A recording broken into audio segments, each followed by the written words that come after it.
ਰੋਜ਼ਾਨਾ ਆਪ ਸੰਗਤਾਂ ਇਸ ਸਥਾਨ ਤੋਂ ਸਰਵਣ ਕਰਦੀਆਂ ਹੋ। ਉਹ ਚੱਲ ਰਹੀਆਂ ਲੜੀਵਾਰ ਗੁਰਬਾਣੀ ਵਿਚਾਰਨ ਦੇ ਨਾਲ ਸਾਂਝ ਪਾਈਏ। ਵਿਚਾਰਨ ਨੂੰ ਆਰੰਭਣ ਤੋਂ ਪਹਿਲਾਂ ਧੰਨ ਗੁਰੂ ਗ੍ਰੰਥ ਸਾਹਿਬ ਜੀ ਕਿਰਪਾ ਕਰਨ, ਆਪਣਾ ਮਿਹਰ ਭਰਿਆ ਹੱਥ ਸਿਰ ਤੇ ਰੱਖਣ।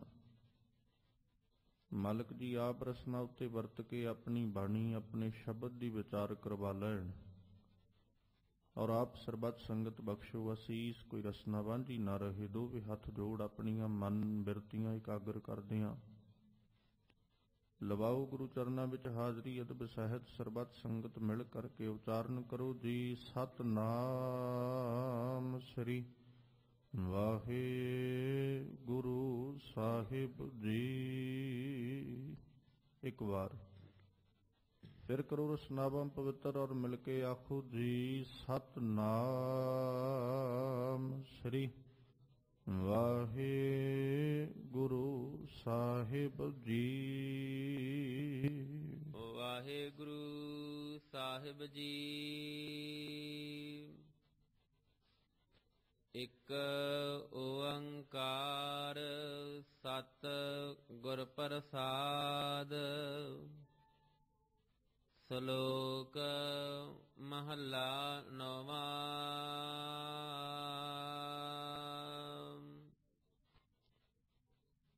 ਮਨ ਮਾਇਆ ਮੈਂ ਫਦ ਰਹਿਓ,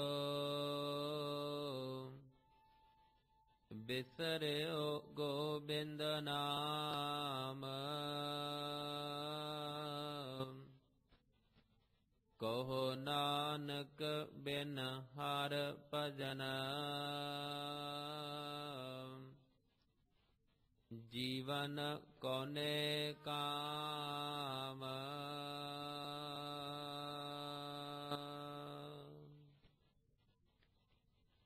ਜਿਸ ਪਾਵਨ ਸ਼ਬਦ ਦਾ ਪਾਠ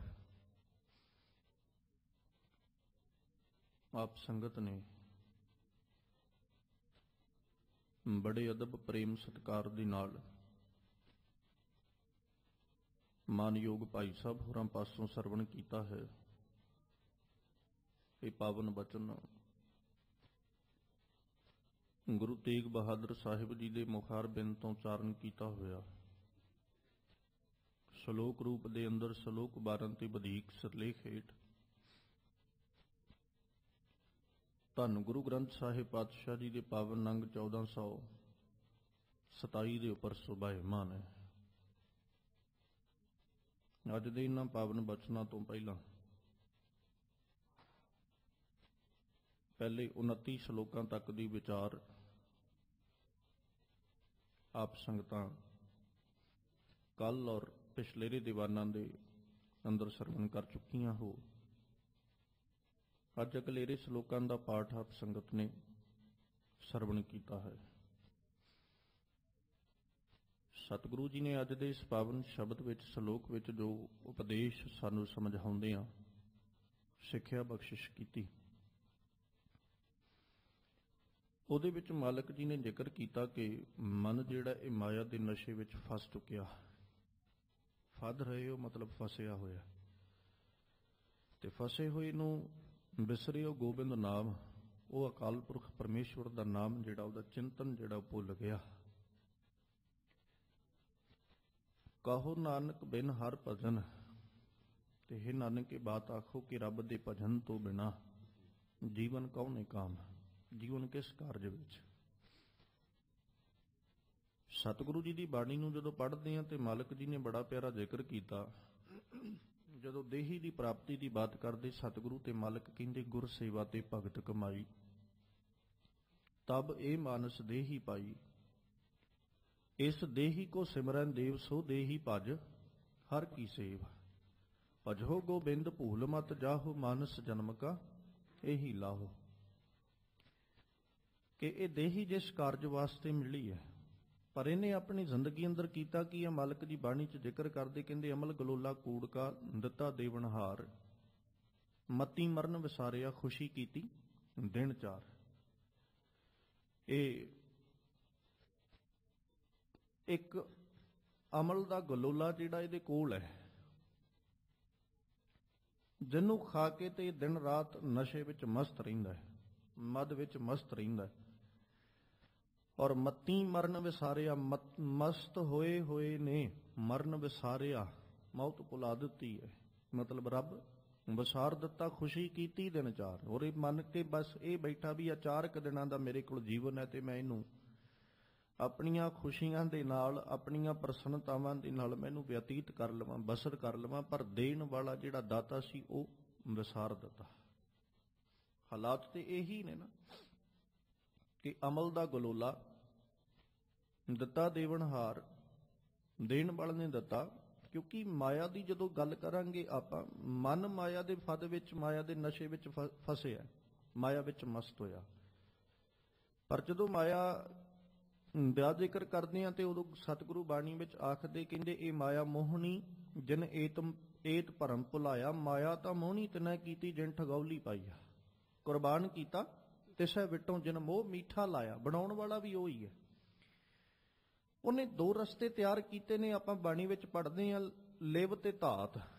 ਇਹ 2 ਤਰ੍ਹਾਂ ਦੇ ਰਸਤੇ ਨੇ।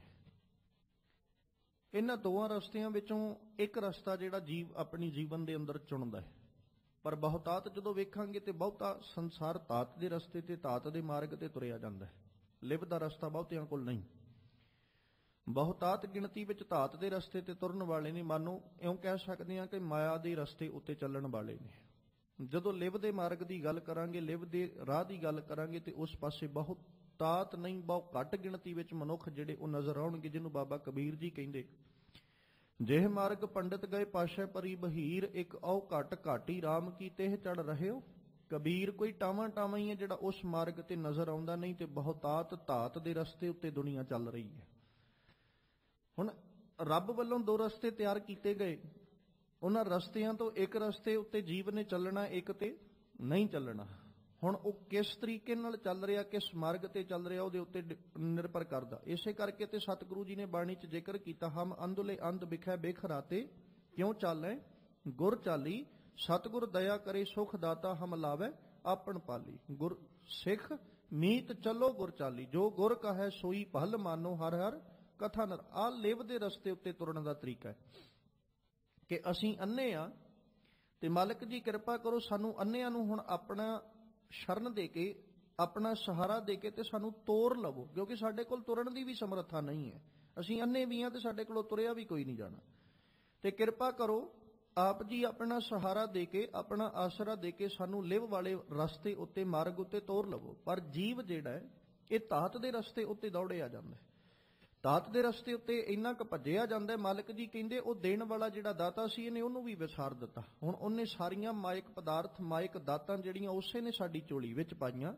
ਉਹੀ ਦਾਤਾ ਹੈ ਜਿਹੜਾ ਸਾਰੇ ਪਦਾਰਥ ਸਾਨੂੰ ਦੇਣ ਵਾਲਾ, ਤੇ ਉਸੇ ਦਾਤਾ ਜਿਹੜਾ ਦੇਣ ਵਾਲਾ ਉਸੇ ਨੂੰ ਵਿਸਾਰ ਕੇ ਜੀਵ ਬੈਠਾ। ਸਤਿਗੁਰੂ ਜੀ ਨੇ ਜ਼ਿਕਰ ਕੀਤਾ, ਕਹਿੰਦੇ ਇਹਦੇ ਅੰਦਰ ਹਾਲਾਤ ਐਸੇ ਬਣ ਗਏ, ਲੱਭ ਕੁੱਤਾ ਕੂੜ ਚੂੜਾ ਠੱਗ ਖਾਦਾ ਮੁਰਦਾਰ। ਹੁਣ ਇਹਨੇ ਆਪਣੇ ਜੀਵਨ ਦੇ ਅੰਦਰ ਆਪਣੇ ਹਾਲਾਤ ਐਸੇ ਬਣਾ ਲਏ ਕਿ ਲੱਭ ਦਾ ਜਿਹੜਾ ਅੰਦਰ ਕੂਕਰ ਹੈ, ਕੁੱਤਾ ਹੈ, ਉਹ ਦਿਨ ਰਾਤ ਭੌਂਕ ਰਿਹਾ। ਦਿਨ ਰਾਤ ਉਹ ਅੰਦਰ ਬੈਠਾ ਭੌਂਕ ਰਿਹਾ। ਲੱਭ ਦਾ ਕੁੱਤਾ ਜਿਹੜਾ ਕੂੜ ਚੂੜਾ, ਝੂਠ ਵੀ ਅੰਦਰ ਬੈਠਾ ਹੋਇਆ। ਠੱਗ ਖਾਦਾ ਮੁਰਦਾਰ, ਤੇ ਨਿਦਾ ਪ੍ਰਤੀ ਮੁਰਦਾ ਵੀ ਖਾਈ ਜਾਂਦਾ। ਕਿਉਂ? ਠੱਗ ਕੇ ਖਾ ਰਿਹਾ, ਕਿਸੇ ਦਾ ਹੱਕ ਮਾਰ ਲਿਆ, ਕਦੇ ਕਿਸੇ ਦਾ ਹੱਕ ਮਾਰ ਲਿਆ।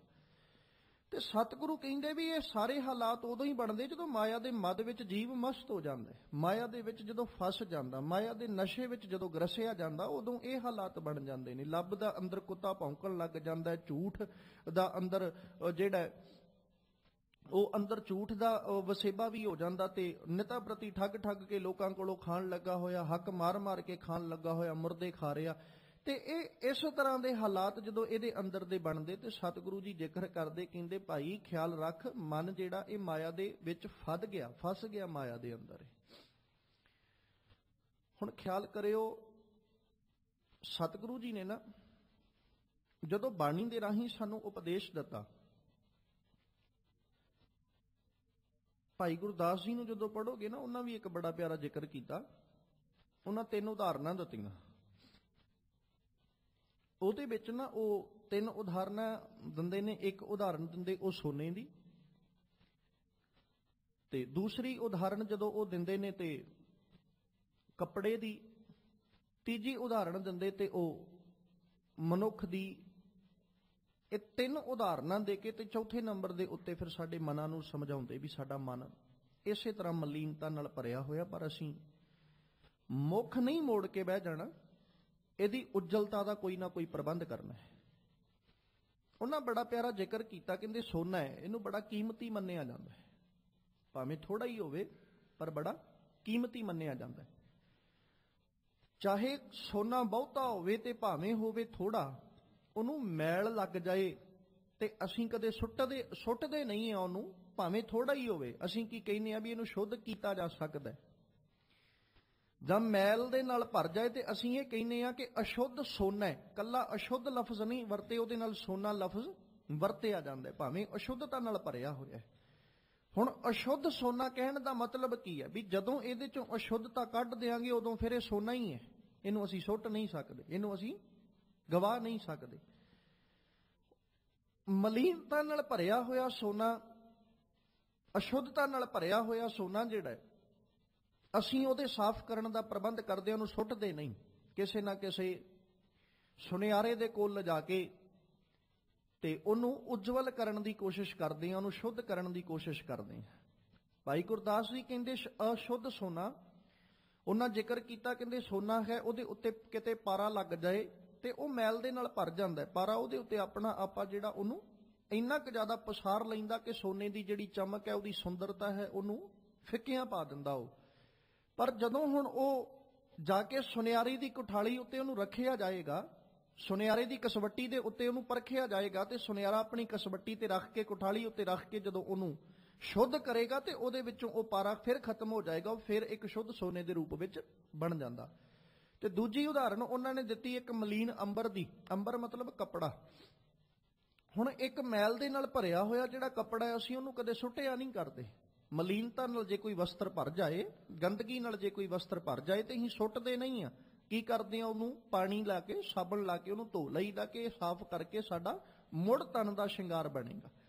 ਆਪਾਂ ਵਸਤਰ ਸਾਰੇ ਸਰੀਰਾਂ ਉੱਤੇ ਪਹਿਨਦੇ ਆ ਤੇ ਵਸਤਰ ਜਦੋਂ ਇੱਕ ਵਾਰੀ ਪਹਿਨ ਲੈਂਦੇ ਆ ਤੇ ਮੁੜ ਕੇ ਅਸੀਂ ਇਹ ਨਹੀਂ ਕਹਿੰਦੇ ਵੀ ਸਾਡੇ ਕੋਲ ਵਸਤਰਾਂ ਦਾ ਢੇਰ ਲੱਗਾ ਹੋਇਆ, ਬਹੁਤ ਵਸਤਰ ਨੇ ਤੇ ਅਸੀਂ ਜਿਹੜਾ ਇੱਕ ਵਾਰੀ ਪਾ ਲਿਆ ਉਹ ਦੂਜੀ ਵਾਰੀ ਅਸੀਂ ਕਦੇ ਸਰੀਰ ਤੇ ਪਾਇਆ ਹੀ ਕੋਈ ਨਹੀਂ, ਉਹਨੂੰ ਸੁੱਟ ਦੇਈਦਾ ਨਹੀਂ।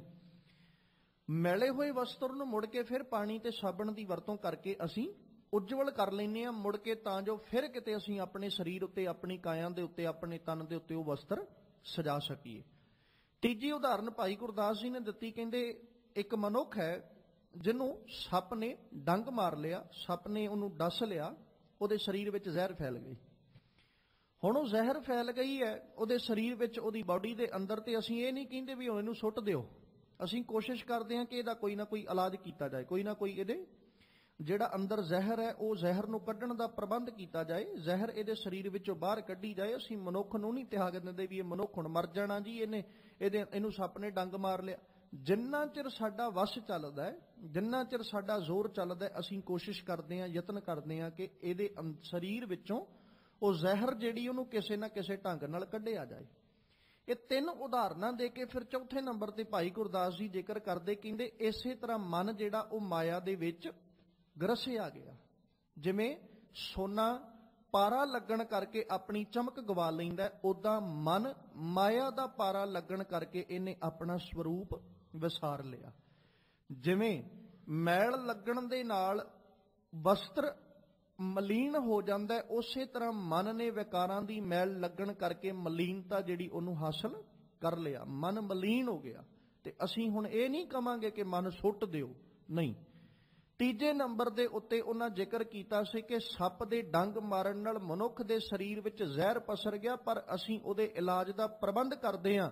ਇਸੇ ਤਰ੍ਹਾਂ ਜਿਹੜੇ ਮਾਇਕ ਪਦਾਰਥ ਨੇ, ਮਲੀਨਤਾ ਹੈ, ਉਹਨਾਂ ਮਾਇਕ ਪਦਾਰਥਾਂ ਨੇ ਮਨ ਨੂੰ ਡਸਿਆ ਵੀ ਹੈ ਤੇ ਇਹਦੇ ਅੰਦਰ ਜ਼ਹਿਰ ਵੀ ਫੈਲੀ ਹੋਈ ਹੈ, ਜ਼ਹਿਰ ਵੀ ਪਸਰੀ ਹੋਈ ਹੈ, ਪਰ ਹੁਣ ਅਸੀਂ ਇਹਦੇ ਕੋਈ ਨਾ ਕੋਈ ਇਲਾਜ ਦਾ ਪ੍ਰਬੰਧ ਕਰਨਾ। ਜਿਵੇਂ ਸੋਨੇ ਦੀ ਸ਼ੁੱਧਤਾ ਦਾ ਪ੍ਰਬੰਧ ਕੀਤਾ, ਵਸਤਰ ਦੀ ਮਲੀਨਤਾ ਵਾਸਤੇ ਉਹਦੀ ਉਜਲਤਾ ਲਈ ਪ੍ਰਬੰਧ ਕੀਤਾ, ਤੀਜੇ ਨੰਬਰ ਦੇ ਉੱਤੇ ਜ਼ਹਿਰ ਦੇ ਨਿਕਾਸ ਵਾਸਤੇ ਅਸੀਂ ਕੋਈ ਨਾ ਕੋਈ ਪ੍ਰਬੰਧ ਕੀਤਾ।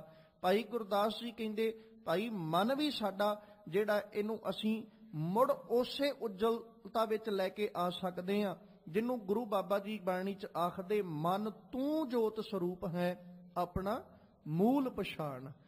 ਜਿਹਨੂੰ ਸਤਿਗੁਰੂ ਜੀ ਕਹਿੰਦੇ ਵੀ ਇਹ ਜਿਹੜਾ ਮਨ ਹੈ, ਕਹੋ ਕਬੀਰ ਇਹ ਰਾਮ ਕੀ ਅੰਸ਼, ਇਹ ਰੱਬ ਦੀ ਅੰਸ਼ ਹੈ। ਤੇ ਖਿਆਲ ਰੱਖੋ ਇੱਕ ਲੈਂਪ ਹੈ ਜਿਹੜਾ ਬਲ ਰਿਹਾ, ਜਦੋਂ ਉਹਦੇ ਵਿੱਚ ਲਾਟ ਬਲਦੀ ਹੈ, ਜਿੰਨਾ ਚਿਰ ਤੇ ਉਹਦੇ ਉੱਪਰਲਾ ਸ਼ੀਸ਼ਾ ਸਾਫ਼ ਹੈ ਉਹਨਾਂ ਚਿਰ ਤੇ ਉਹ ਚਾਨਣ ਪਸਾਰ ਕੇ ਦਿੰਦਾ ਹੈ, ਬਖੇਰ ਕੇ ਦਿੰਦਾ ਹੈ। ਪਰ ਜਦੋਂ ਉਹੀ ਸ਼ੀਸ਼ਾ ਕਾਲਖ ਦੇ ਨਾਲ ਭਰ ਜਾਏ ਤੇ ਉਸ ਵਕਤ ਉਹਦੀ ਜੋਤ ਮੱਧਮ ਪੈ ਜਾਂਦੀ ਹੈ, ਉਹਦੀ ਰੌਸ਼ਨੀ ਮੱਧਮ ਪੈ ਜਾਂਦੀ ਹੈ। ਤੇ ਅਸੀਂ ਕਦੇ ਲੈਂਪ ਚੁੱਕ ਕੇ ਬਾਹਰ ਨਹੀਂ ਸੁੱਟ ਦਿੰਦੇ ਵੀ ਇਹਨੂੰ ਸੁੱਟ ਦਿਓ ਬਾਹਰ, ਕਿਉਂਕਿ ਇਹਦੀ ਰੌਸ਼ਨੀ ਮੱਧਮ ਪੈ ਗਈ ਹੈ। ਆਪਾਂ ਕੀ ਕੋਸ਼ਿਸ਼ ਕਰਦੇ ਹਾਂ, ਯਤਨ ਕੀ ਕਰਦੇ ਹਾਂ ਕਿ ਹੁਣ ਇਸ ਸ਼ੀਸ਼ੇ ਨੂੰ ਜਿਹੜਾ ਜੋਤ ਦੇ ਕਰਕੇ, ਧੂਏ ਕਰਕੇ ਉਹ ਜਿਹੜਾ ਕਾਲਾ ਹੋਇਆ, ਅਸੀਂ ਉਹਨੂੰ ਸਾਫ਼ ਕਰਕੇ ਮੁੜ ਕੇ ਉਸੇ ਥਾਂ ਤੇ ਰੱਖ ਦਿੰਨੇ ਆ ਵੀ ਇਹ ਮੁੜ ਫੇਰ ਉਸੇ ਤਰ੍ਹਾਂ ਰੌਸ਼ਨੀ ਜਿਹੜੀ ਉਹ ਦੇ ਸਕੇ। ਕਦੇ ਉਹਨੂੰ ਸੁੱਟਿਆ ਨਹੀਂ ਜਾਂ ਅਸੀਂ ਤੋੜਿਆ ਨਹੀਂ ਕਿ ਮੈਲਾ ਹੋ ਗਿਆ ਤੇ ਇਹਨੂੰ ਤੋੜ ਦਿਓ। ਇਹੋ ਹਾਲਾਤ ਮਨ ਦੇ ਨੇ। ਜੋਤ ਬਲ ਰਹੀ ਹੈ, ਮਨ ਤੂੰ ਜੋਤ ਸਰੂਪ ਹੈ। ਹੁਣ ਉਹ ਜੋਤ ਜਿਹੜੀ ਬਲ ਰਹੀ ਹੈ, ਸੁਭਾਵਿਕ ਜਿਹੀ ਗੱਲ ਹੈ, ਜਦੋਂ ਮਨ ਦੀ ਜ਼ਿਕਰ ਕਰਾਂਗੇ ਤੇ ਮਨ ਮਲੀਨਤਾ ਕਰਕੇ, ਵਿਕਾਰਾਂ ਕਰਕੇ, ਮਾਇਆ ਕਰਕੇ ਮੈਲਾ ਹੋ ਗਿਆ। ਹੁਣ ਇਸ ਮੈਲਾ ਹੋਣ ਤੋਂ ਬਾਅਦ ਵਿੱਚ ਅਸੀਂ ਇਹ ਨਹੀਂ ਕਹਿ ਸਕਦੇ ਕਿ ਹੁਣ ਇਹ ਖਤਮ ਹੋ ਗਿਆ ਜੀ, ਹੁਣ ਇਹਦੀ ਉਜਵਲਤਾ ਦਾ ਪ੍ਰਬੰਧ ਸਾਨੂੰ ਕਰਨਾ ਪਏਗਾ, ਇਹਨੂੰ ਸੁਥਰਾ ਕਰਨਾ ਪਏਗਾ, ਸਾਫ਼ ਕਰਨਾ ਪਏਗਾ। ਤੇ ਜਦੋਂ ਸਾਫ਼ ਕਰਨ ਦੀ ਬਾਤ ਆਈ, ਫਿਰ ਗੁਰੂ ਨਾਨਕ ਸਾਹਿਬ ਕਹਿੰਦੇ ਭਰੀਐ ਮਤ ਪਾਪਾਂ ਕੈ ਸੰਗ ਉਹ ਧੋਪੈ ਨਾ ਮੈਂ ਕਹਿ ਰੰਗ। ਹੁਣ ਉਹਨੂੰ ਸਾਫ਼ ਇਸ ਤਰੀਕੇ ਨਾਲ ਅਸੀਂ ਕਰਨਾ। ਖੈਰ, ਸਤਿਗੁਰੂ ਜੀ ਨੇ ਅੱਜ ਗੁਰੂ ਤੇਗ ਬਹਾਦਰ ਸਾਹਿਬ ਨੇ ਜ਼ਿਕਰ ਕੀਤਾ, ਕਹਿੰਦੇ ਮਨ ਜਿਹੜਾ ਇਹ ਮਾਇਆ ਵਿੱਚ ਫਸ ਗਿਆ, ਐਸਾ ਫਸਿਆ ਕਿ ਬਿਸਰੇ ਗੋਬਿੰਦ ਨਾਮ, ਇਹਨੂੰ ਗੋਬਿੰਦ ਦਾ ਨਾਮ ਹੀ ਭੁੱਲ ਗਿਆ, ਰੱਬ ਦਾ ਚਿੰਤਨ ਭੁੱਲ ਗਿਆ ਇਹਨੂੰ। ਹੁਣ ਖਿਆਲ ਕਰਿਓ, ਸਤਿਗੁਰੂ ਦੀ ਜਦੋਂ ਬਾਣੀ ਪੜ੍ਹੋਗੇ ਨਾ, ਤੇ ਬਾਣੀ ਦੇ ਅੰਦਰ ਮਾਲਕ ਪਾਤਸ਼ਾਹ ਜੀ ਨੇ ਇੱਕ ਥਾਂ ਤੇ ਬੜਾ ਪਿਆਰਾ ਜ਼ਿਕਰ ਕੀਤਾ, ਕਿਉਂਕਿ ਬਾਣੀ ਵਿੱਚ ਇੱਕ ਵਾਰੀ ਨਹੀਂ, ਬਹੁਤਾਤ ਜਦੋਂ ਬਾਣੀ ਦੀ ਗੱਲ ਕਰਦੇ ਆ ਤੇ ਬਾਣੀ ਨੇ ਸਾਡੇ ਮਨ ਨੂੰ ਹੀ ਸਮਝਾਇਆ, ਮਨ ਨੂੰ ਹੀ ਸੰਬੋਧਨ ਕੀਤਾ ਸਤਿਗੁਰੂ ਜੀ ਨੇ।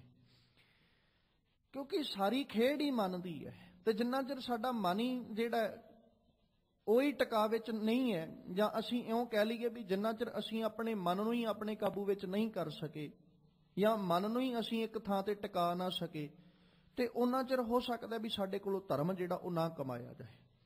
ਅਸੀਂ ਸਰੀਰਾਂ ਕਰਕੇ ਸਾਰੇ ਹੀ ਧਰਮੀ ਆ, ਸਰੀਰਾਂ ਕਰਕੇ ਸਾਡੇ ਕੋਲ ਧਰਮ ਵੀ ਹੈ, ਸਰੀਰਾਂ ਕਰਕੇ ਅਸੀਂ ਆਪਣੇ ਆਪ ਨੂੰ ਬੜੇ ਵੱਡੇ ਧਰਮੀ ਵੀ ਅਖਵਾਉਂਦੇ ਆ, ਤੇ ਆਪਣੇ ਆਪ ਨੂੰ ਬੜੇ ਚੰਗੇ ਤੇ ਭਲੇ ਵੀ ਅਖਵਾਉਂਦੇ ਆ ਜੀ। ਸਾਡੇ ਵਰਗਾ ਚੰਗਾ ਵੀ ਕੋਈ ਨਹੀਂ, ਸਾਡੇ ਵਰਗਾ ਭਲਾ ਵੀ ਕੋਈ ਨਹੀਂ, ਤੇ ਸਾਡੇ ਵਰਗਾ ਧਰਮੀ ਵੀ ਕੋਈ ਨਹੀਂ। ਪਰ ਜਦੋਂ ਮਾਨਸਿਕ ਤੌਰ ਤੇ ਗੱਲ ਕਰਾਂਗੇ ਜਾਂ ਮਨਾਂ ਦਾ ਹੀ ਕਰਕੇ ਗੱਲ ਕਰਾਂਗੇ, ਤੇ ਸ਼ਾਇਦ ਹੋ ਸਕਦਾ ਕਿ ਅਸੀਂ ਮਲੀਨਤਾ ਨਾਲ ਇੰਨੇ ਕੁ ਭਰੇ ਹੋਈਏ ਵੀ ਸਾਡੇ ਧਰਮ ਨਜ਼ਦੀਕ ਵੀ ਨਾ ਹੋਵੇ, ਧਰਮ ਸਾਡੇ ਨੇੜੇ ਵੀ ਨਾ ਹੋਵੇ। ਅਸੀਂ ਜਿੰਨਾ ਆਪਣੇ ਆਪ ਨੂੰ ਧਰਮੀ ਅਖਵਾਉਣਾ ਚਾਹੁੰਦੇ ਆ, ਜਾਂ ਆਪਣੇ ਆਪ ਨੂੰ ਜਿੰਨਾ ਧਰਮੀ ਅਖਵਾਰ ਰਹੇ ਆ, ਹੋ ਸਕਦਾ ਸਾਡੇ ਕੋਲ ਓਡਾ ਧਰਮ ਵੀ ਨਾ ਹੋਵੇ, ਜਾਂ ਉਹਨਾਂ ਸਾਡੇ ਕੋਲ ਧਰਮ ਦਾ ਨੇੜਤਾ ਵੀ ਨਾ ਹੋਵੇ। ਪਤਾ ਨਹੀਂ ਕੋਹਾਂ ਦੂਰੀ ਤੇ ਅਸੀਂ ਧਰਮ ਤੋਂ ਬੈਠੇ ਹੋਈਏ। ਪਰ ਖੈਰ, ਮਨ ਜਿਹੜਾ ਇਹ ਮਾਇਆ ਦੇ ਵਿੱਚ, ਨਸ਼ੇ ਵਿੱਚ ਇੰਨਾ ਕੁ ਮਸਤ ਹੋ ਗਿਆ, ਇੰਨਾ ਕੁ ਫੱਧ ਗਿਆ, ਸਤਿਗੁਰੂ ਜੀ ਕਹਿੰਦੇ ਇਹਨੇ ਗੋਬਿੰਦ ਦੇ ਨਾਮ ਨੂੰ ਵਿਸਾਰ ਦਿੱਤਾ, ਗੋਬਿੰਦ ਨੂੰ ਇਹਨੇ ਭੁਲਾ ਦਿੱਤਾ।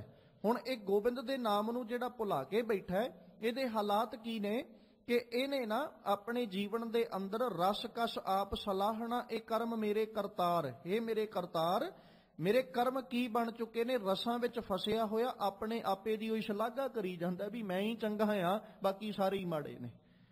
ਹੁਣ ਹਾਲਾਤ ਕੀ ਬਣ ਗਏ? ਬਾਬਾ ਬੋਲੇ ਪਤ ਹੋਏ ਉਤਮ ਸੇਦਰ ਉਤਮ ਕਹੀਏ ਨੀਚ ਕਰਮ ਮੈਂ ਰੋਏ। ਹਾਲਾਤ ਤੇ ਇਹੀ ਬਣ ਗਏ ਨਾ।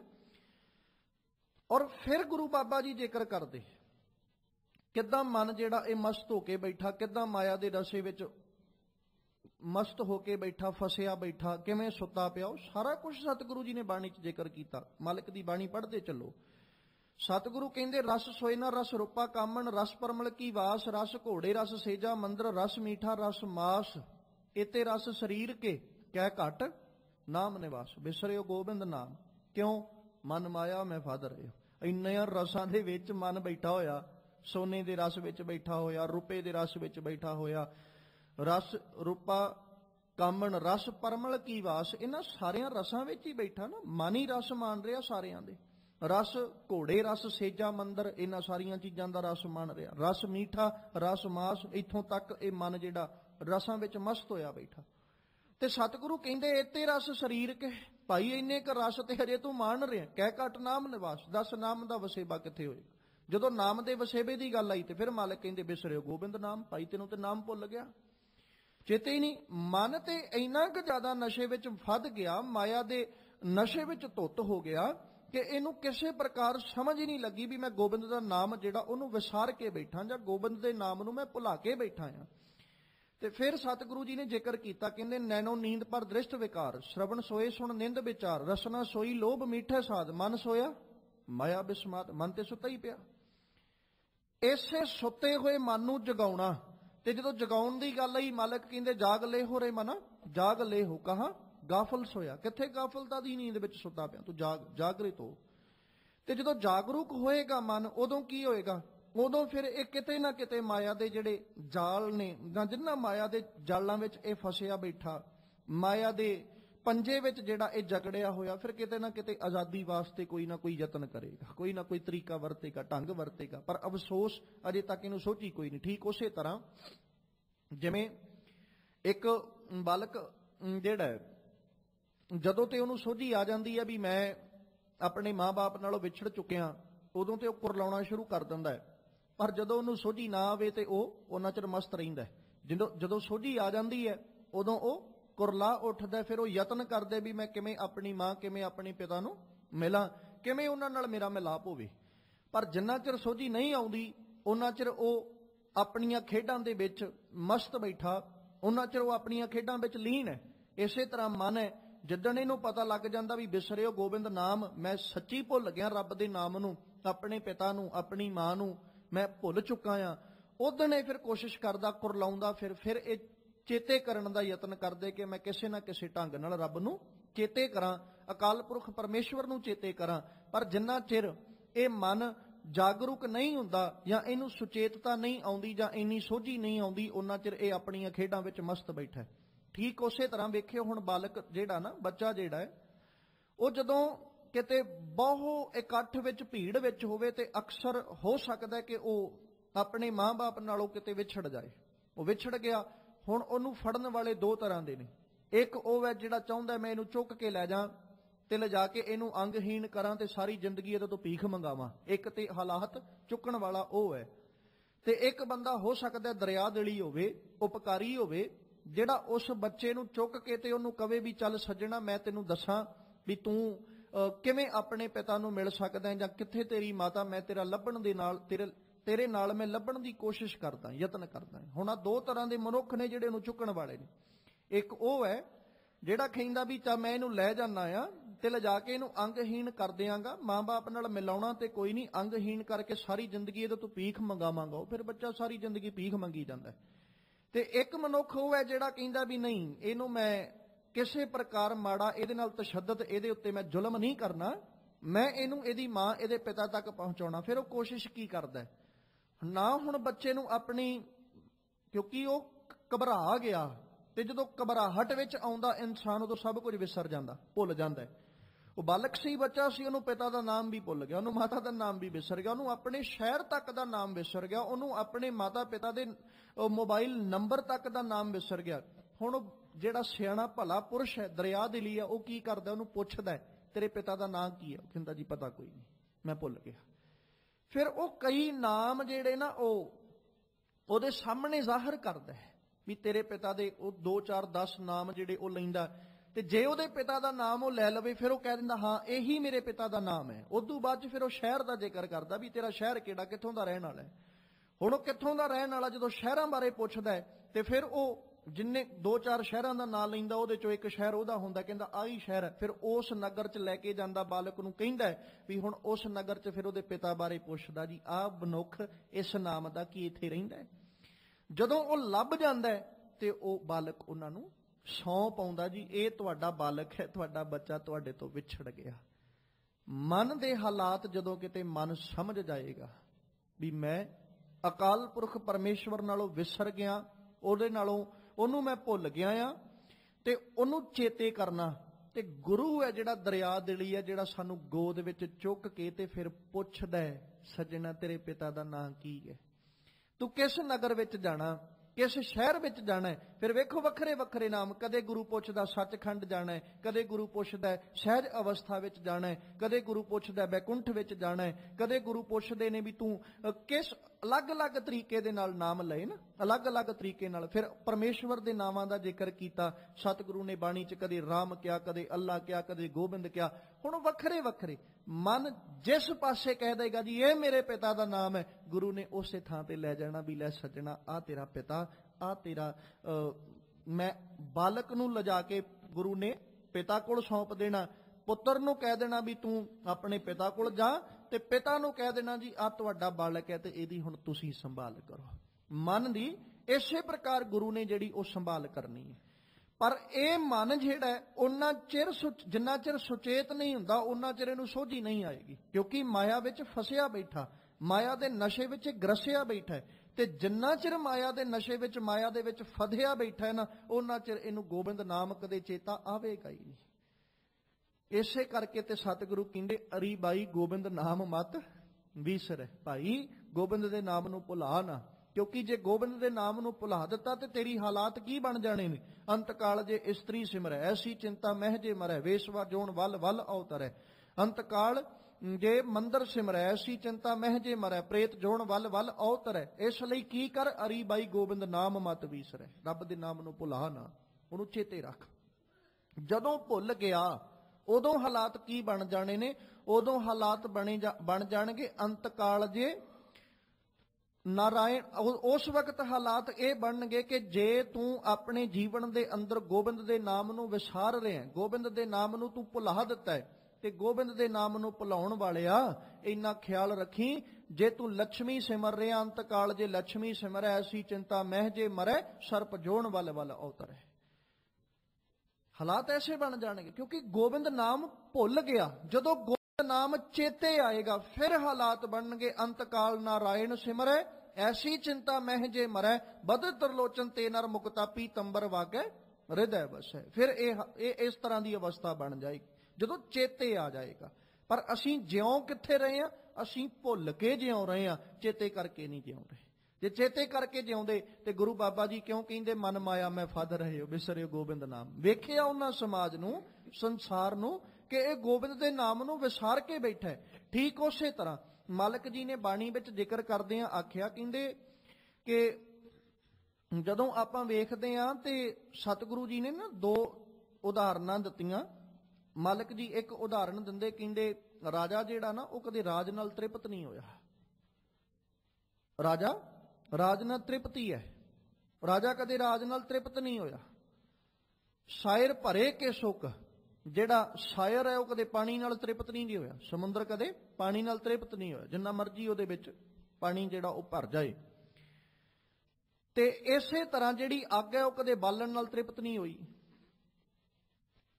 ਜਿਉਂ ਪਾਵਕ ਇੰਧਨ ਨਹੀਂ ਤਰਾਪੈ, ਪਾਵਕ ਕਦੇ ਅੱਗ ਨਾਲ ਤ੍ਰਿਪਤ ਨਹੀਂ ਹੋਈ। ਤੇ ਮਨ ਜਿਹੜਾ ਹੈ ਕਦੇ ਮਾਇਆ ਨਾਲ ਤ੍ਰਿਪਤ ਨਹੀਂ ਹੋਇਆ।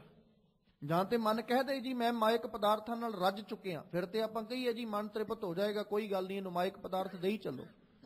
ਸਤਿਗੁਰੂ ਜੀ ਬਾਣੀ 'ਚ ਕਹਿੰਦੇ ਸਹਿਸ ਖਟੇ ਲੱਖ ਕੋਠ ਧਾਵੇ ਤ੍ਰਿਪਤ ਨਾ ਆਵੇ, ਮਾਇਆ ਪਾਛੈ ਪਾਵੇ। ਫਿਰ ਦੌੜਿਆ ਫਿਰਦਾ ਕਿਉਂਕਿ ਫਸ ਚੁੱਕਿਆ। ਤੇ ਹੁਣ ਫਸਿਆ ਹੋਇਆ ਜਿਹੜਾ ਉਹ ਕਿਸ ਤਰੀਕੇ ਨਾਲ ਜੀਵਨ ਜਿਊਂਦਾ। ਇੱਕ ਮੈਂ ਇੱਥੇ ਨਿੱਕੀ ਜੀ ਗਾਥਾ ਰੱਖਦਾ ਚੱਲਾਂ, ਖਿਆਲ ਰੱਖਿਓ। ਜਦੋਂ ਗਾਥਾ ਆਪਾਂ ਸਾਂਝੀ ਕਰਦੇ ਹਾਂ ਜਾਂ ਸਾਖੀ ਆਪਾਂ ਸਾਂਝੀ ਕਰਦੇ ਹਾਂ ਤੇ ਸਾਖੀ ਸਮਝਣ ਵਾਸਤੇ ਹੈ, ਸਿਰਫ ਸਿੱਖਿਆ ਵਾਸਤੇ ਵੀ ਗੱਲ ਛੇਤੀ ਸਾਡੀ ਪਕੜ ਵਿੱਚ ਆਵੇ, ਅਸੀਂ ਸਮਝ ਸਕੀਏ। ਮਕਸਦ ਉੱਥੇ ਇਹ ਨਹੀਂ ਹੁੰਦਾ ਕਿ ਸਾਖੀ ਸੱਚੀ ਹੈ ਜਾਂ ਝੂਠੀ ਹੈ। ਮਕਸਦ ਇਹ ਹੁੰਦਾ ਸਾਨੂੰ ਸਿੱਖਿਆ ਕੀ ਦੇ ਰਹੀ ਹੈ। ਕਿਉਂਕਿ ਜੇ ਸੱਚੀ ਤੇ ਝੂਠੀ ਵਾਲੇ ਪਾਸੇ ਚੱਲਾਂਗੇ ਤੇ ਫਿਰ ਜਿੰਨੀਆਂ ਵੀ ਸਾਖੀਆਂ ਸਾਨੂੰ ਸਿੱਖਿਆਵਾਂ ਦਿੰਦੀਆਂ ਇੱਕ ਵੀ ਹੋ ਸਕਦਾ ਸੱਚੀ ਨਾ ਹੋਵੇ। ਜਿਵੇਂ ਬਚਪਨ ਦੇ ਵਿੱਚ ਕਹਾਣੀਆਂ ਪੜ੍ਹਾਈਆਂ ਜਾਂਦੀਆਂ, ਸਾਖੀਆਂ ਪੜ੍ਹਾਈਆਂ ਜਾਂਦੀਆਂ ਨੇ, ਪਿਆਸਾ ਕਾਂ, ਲਾਲਚੀ ਕੁੱਤਾ ਜਾਂ ਜਿਹੜੀ ਲੂੰਬੜੀ ਹੈ, ਉਹ ਸਾਰੀਆਂ ਕਹਾਣੀਆਂ ਸਾਨੂੰ ਪੜ੍ਹਾਈਆਂ ਗਈਆਂ ਹਨ। ਅਸੀਂ ਇਹ ਨਹੀਂ ਲੱਭਣ ਤੁਰੇ ਗਏ ਵੀ ਕਾਂ ਕਿੱਥੇ ਆ ਜੀ, ਪਹਿਲਾਂ ਉਹ ਲੱਭੋ ਫਿਰ ਅਸੀਂ ਕਹਾਣੀ ਮੰਨਾਂਗੇ। ਜਿਹੜਾ ਕਾਂ ਰੋੜੇ ਚੁੱਕ ਚੁੱਕ ਕੇ ਘੜੇ 'ਚ ਪਾਏਗਾ ਤੇ ਪਾਣੀ ਪੀਏਗਾ ਫਿਰ ਅਸੀਂ ਮੰਨਾਂਗੇ ਇਹ ਕਹਾਣੀ ਹੈ। ਜਾਂ ਉਹ ਤੋਂ ਬਾਅਦ 'ਚ ਲਾਲਚੀ ਕੁੱਤੇ ਦਾ ਜਦੋਂ ਜ਼ਿਕਰ ਕੀਤਾ ਜੀ, ਪਹਿਲਾਂ ਕੁੱਤਾ ਲੱਭ ਕੇ ਲਿਆਓ ਜਿਹੜਾ ਜਾ ਕੇ ਉੱਥੇ ਹੱਡੀ ਚੁੱਕਦਾ ਹੈ, ਤੇ ਹੱਡੀ ਚੁੱਕ ਕੇ ਤੇ ਫਿਰ ਉਹ ਪਾਣੀ ਦੇ ਦਰਿਆ ਤੇ ਆਉਂਦਾ, ਉੱਥੇ ਆ ਕੇ ਵੇਖਦਾ ਇੱਕ ਅਸੀਂ ਉਹ ਇਸ ਪਾਸੇ ਨਹੀਂ ਤੁਰੇ। ਗੱਲ ਕੀ ਸੀ, ਸਿਰਫ ਉੱਥੋਂ ਸਿੱਖਿਆ ਸਾਨੂੰ ਕੀ ਮਿਲ ਰਹੀ ਹੈ।